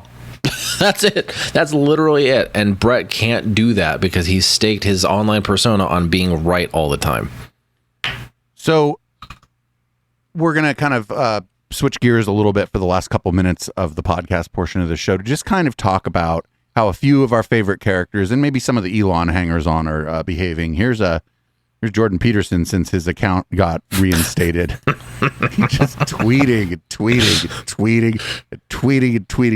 like he doesn't have anything else to do. And like he's, I don't know, possibly intoxicated in some way, shape, or form. It's the apple cider, Dave. He had another glass of apple cider with too many sulfites. He's up for 40 days tweeting nonstop. Like, what other explanation is there, man? Him and James Lindsay. James Lindsay also just got reinstated. I think in a couple weeks since James Lindsay's been back, he's tweeted like 1,700 times or something. Like, it's insane. Like, you have nothing to do but tweet. Get a life. Get a fucking life, man.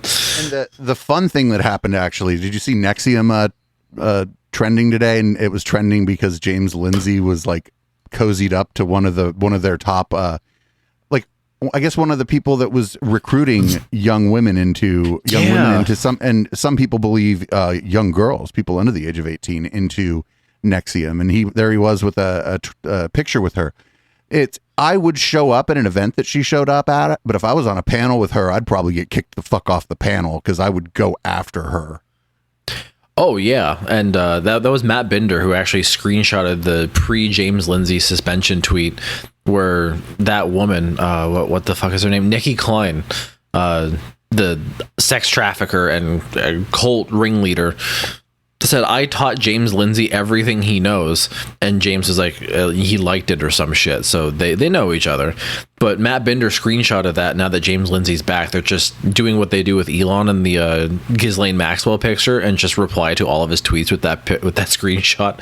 And James Lindsay probably got that trending because he's trying to get people to report any reply with that picture in it. Right. And he's like begging. There was a tweet where he was like begging Elon to like make that spam, to say that this is spam, and to like make it like verboten or whatever on Twitter. And it's like, dude, like your past as a public figure is never going away. And now that you're on this everybody I don't like as a groomer kick, and then we're like, well, why did you choose to take this picture with this person who was recruiting people into a sex cult? I feel like these are, you can do both, but you look a little silly. Yeah, I mean, again, it did it to himself. He didn't have to do that, but he did it. Even if he took a picture, he didn't have to. Neither of them had to post that. And she posted it on Twitter for everybody to see. So, why are you complaining? Actually, I kind of have an idea as to why. I think that goes back to Elon's perceived ideological alignments, which I think are becoming increasingly clear with time. They being IDW figures or orbiters of the IDW like James Lindsay, they all view Elon as someone who's on their side and as someone they can summon to immediately censor their critics and people who post things that they don't like. Right, and I think Elon's not going to come. I think Elon's never going to come to James Lindsay's defense, and I'm not even kidding. Is that Elon probably just doesn't think he's cool, right? Like, yeah, Elon can't reply with laughing while crying emoji ×3 to any of James Lindsay's tweets because they fucking suck. Right? Unless he reposted the sword video, in which case I would reply to the sword video with 3 laughing while crying emojis because that sword video is just over the top ridiculous. Sometimes late at night while I DJ, right, there's like I have backup dancers. There's like with like filters on it. It's people dancing, and a lot of it's cool stuff like Richard Simmons. But of course, I included that video. That's fucking awesome that you snuck that in there. James Lindsay playing with a katana in his backyard. Yeah, of course, I put that in there as one of my backup dancers. So we were talking about Jordan Peterson, and here's a tweet that he should have just deleted. Like, why would you just not delete this and go, you know what? I totally said that wrong. Here's what I meant to say. This is he's quote tweeting Colin Wright. Doesn't really matter what Colin's saying. Fuck Colin Wright. He says, Jews are canaries in the social coal mine. When anti-Semitism becomes a moral necessity, even in its subtler forms, hell is about to make its appearance yet again. And it's like, what the fuck did you just say? Why didn't you delete this tweet? Yeah, I've been actually like talking with a handful of people I know about that tweet because there's like a couple of alternative interpretations of it. The way I interpreted it, it was more like, to me, it sounds like Jordan Peterson is perceiving that in order to achieve the things he wants to see, he has to be an anti-Semite and conform to anti-Semitism. And the act of doing that is going to be hellish.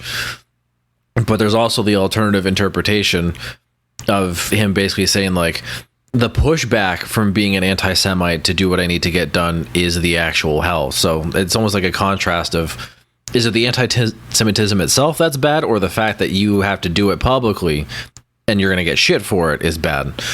Kind of going back to, again, Sam Harris, your public confirmation to these viewpoints to make your base happy. Is that the bad thing, or is your content the bad thing? And Jordan Peterson, I think, is, again, too lost in the sauce to tell the difference. So when I was talking about it, I am blocked on my account, my main one, by Jordan Peterson, if you could imagine that. But I was talking to people about it, and some of his weird fans were like, oh, this is what he meant. This is what he meant. This is what he meant. And I'm like, aren't all you fucking weirdos? Haven't you for the last 5 years been telling people like me to engage with his literal exact words and what he said, not some interpretation that's being fed to me of what he's saying or what he's thinking? And now I'm doing that, and you're feeding me some incredibly charitable interpretation of what he's saying. And I was like, you might even be right. He may have meant to say, when enough people start to believe that anti-Semitism is a moral necessity, that all hell breaks loose or whatever it is. And I would grant him, he's been friendly with anti-Semites, but he doesn't JQ. He just doesn't do it. It's just not in his repertoire of things that he does. He's done very mild Holocaust denial, but he's just saying it's okay to question it, which I think is bad. It's like, but it's not. I don't think that he wrote that believing that anti-Semitism is a moral necessity, but that's what he wrote. And I'm just telling those weird nerds have been telling me for a very long time that I need to engage with exactly what he's saying. Yeah, and that's the shit that we got with Trump on Twitter for years when he was the president. Just take him literally, or don't take him seriously. Take him literally. Don't read too much into it. It's just a big orange dude who tweeted after he took a shit while eating a fillet of fish. Like, it's just take him literally. He's a meme. He's a joke. But when people like Jordan Peterson just outright say, like, yeah, anti-Semitism is going to be a moral necessity in the coming days, what are you supposed to do? How are you supposed to interpret that? And it's wild to watch the mental gymnastics of the weirdo stands of Jordan Peterson to justify everything you just said, trying to convince people to believe a more charitable interpretation. The fact that we're even having this conversation itself is just fucking insane, because we fought in a large capacity an entire world war over this notion of anti-Semitism. I thought this was solved.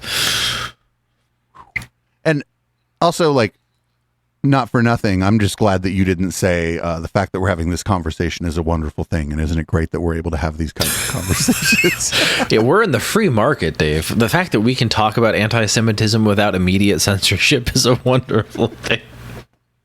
Oh, So- now I feel dirty for even memeing about that. I need to shower after this. So, for the most part, except for the Sam Harris stuff, Eric has kind of stayed out of the discourse around Twitter being purchased, and just vague posted like this right here.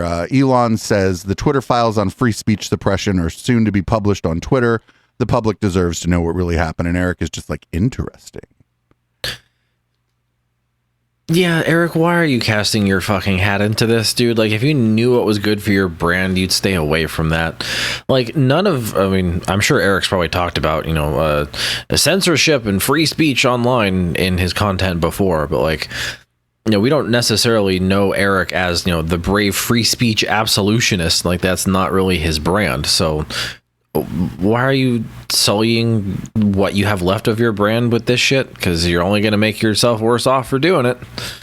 Yeah, in fact, Eric, I would suggest, isn't a free speech absolutist. He's never said he is. He's the one IDW person who is just basically on the record saying that people who don't agree with him should probably shut the fuck up. Hey, I mean, that's a more respectable position, honestly. If he's just saying, like, yeah, you're dumb, shut up. Okay, cool. That's just your opinion, and we can all have our opinions and throw them at each other like shit. But, that's not, you disagree with me, so you're banned, or I'm going to suspend you or send you to the fucking Shadow Realm. Like, Jesus Christ. I think it's more just trying to grift off of the weirdo Elon nerds who are always in Elon's replies. And when you quote tweet him, you get some of those gravitating towards your account. So less Eric actually finding anything interesting about it, and more just trying to get more Elon fans in his following. Well, or so he can, like, after the fact say, when I quote tweeted this, I was thinking this thing. I was being very thoughtful, right? He's gonna do it like after the fact. He's gonna be like, well, this is exactly what I thought was going on, but I didn't say it at the time because, I don't know. I didn't want to give up the game. I didn't want anybody to censor me while I revealed the extent of free speech suppression online. I knew this all along, actually. That's just, now we're getting into QAnon territory, dude. Like, straight up, everybody was absolutely in on this giant plot from the people who control the media to censor people on Twitter. Like, he's a stone's throw away from bringing out those dog whistles if he actually does what you described. Yeah, and I guess we're 2 hours into this. I try to keep this show to less than an hour and a half, but I thought things were going pretty well and we were having a good discussion. So, podcast Agreed. Listeners, you did in fact get an extended version. Everybody make sure you check out Marcus's channel. That's at Homozygoat. I'll make sure there's a link in the show notes, not only on the pod, but on YouTube as well. Any kind of closing thoughts before I play a song about maybe my parents, and then we watch some other infuriating content until you decide to leave? Hey, I mean, I think with respect to these IDW folks, whether it's Sam Harris, the Weinsteins, Lobster Daddy, they're all terminally addicted to Twitter, and I've almost kind of taken this like burn it down approach to Twitter recently, just because I think so many people have such an unhealthy relationship across any political ideology you can think of with social media.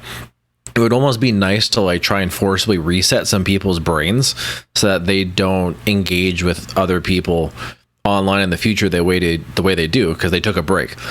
So that's why I was kind of trying to be more charitable towards Sam Harris. Maybe he kind of perceives some of the things that I've been seeing in terms of how people don't know how to fucking be online. At least from my perspective, a lot of those people are in academia and they're not used to being online. So when someone says one mean thing, they piss, shit, and cry and run away.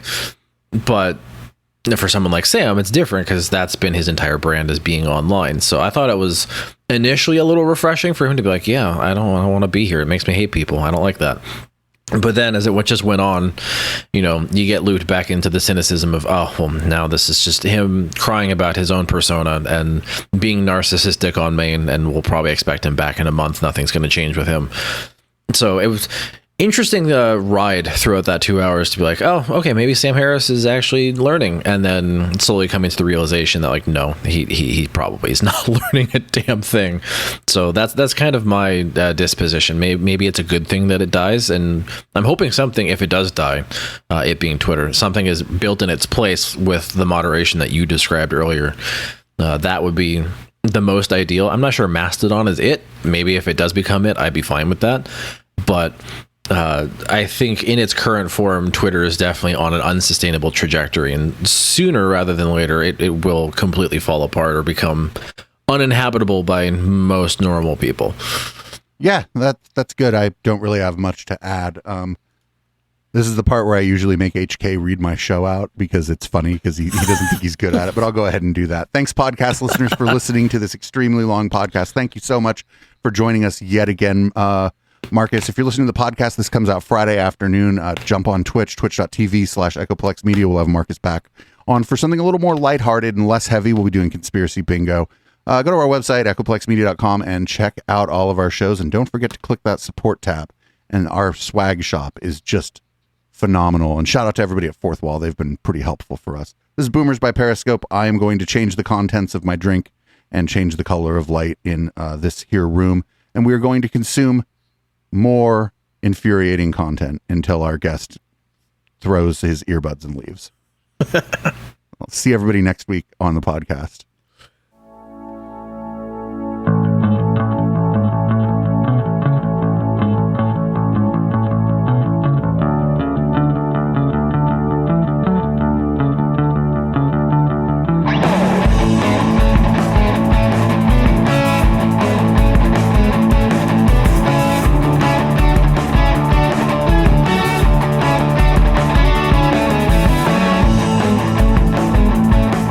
You recall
can't get enough Echoplex and want to keep the conversation going with the hosts and community when we're not live? Then join our Discord server at discord.me/Echoplex. We have text channels, voice channels, meme repositories, and a whole section of screenshots that we don't even remember where they came from. Come join the Now Space on Discord at discord.me/Echoplex.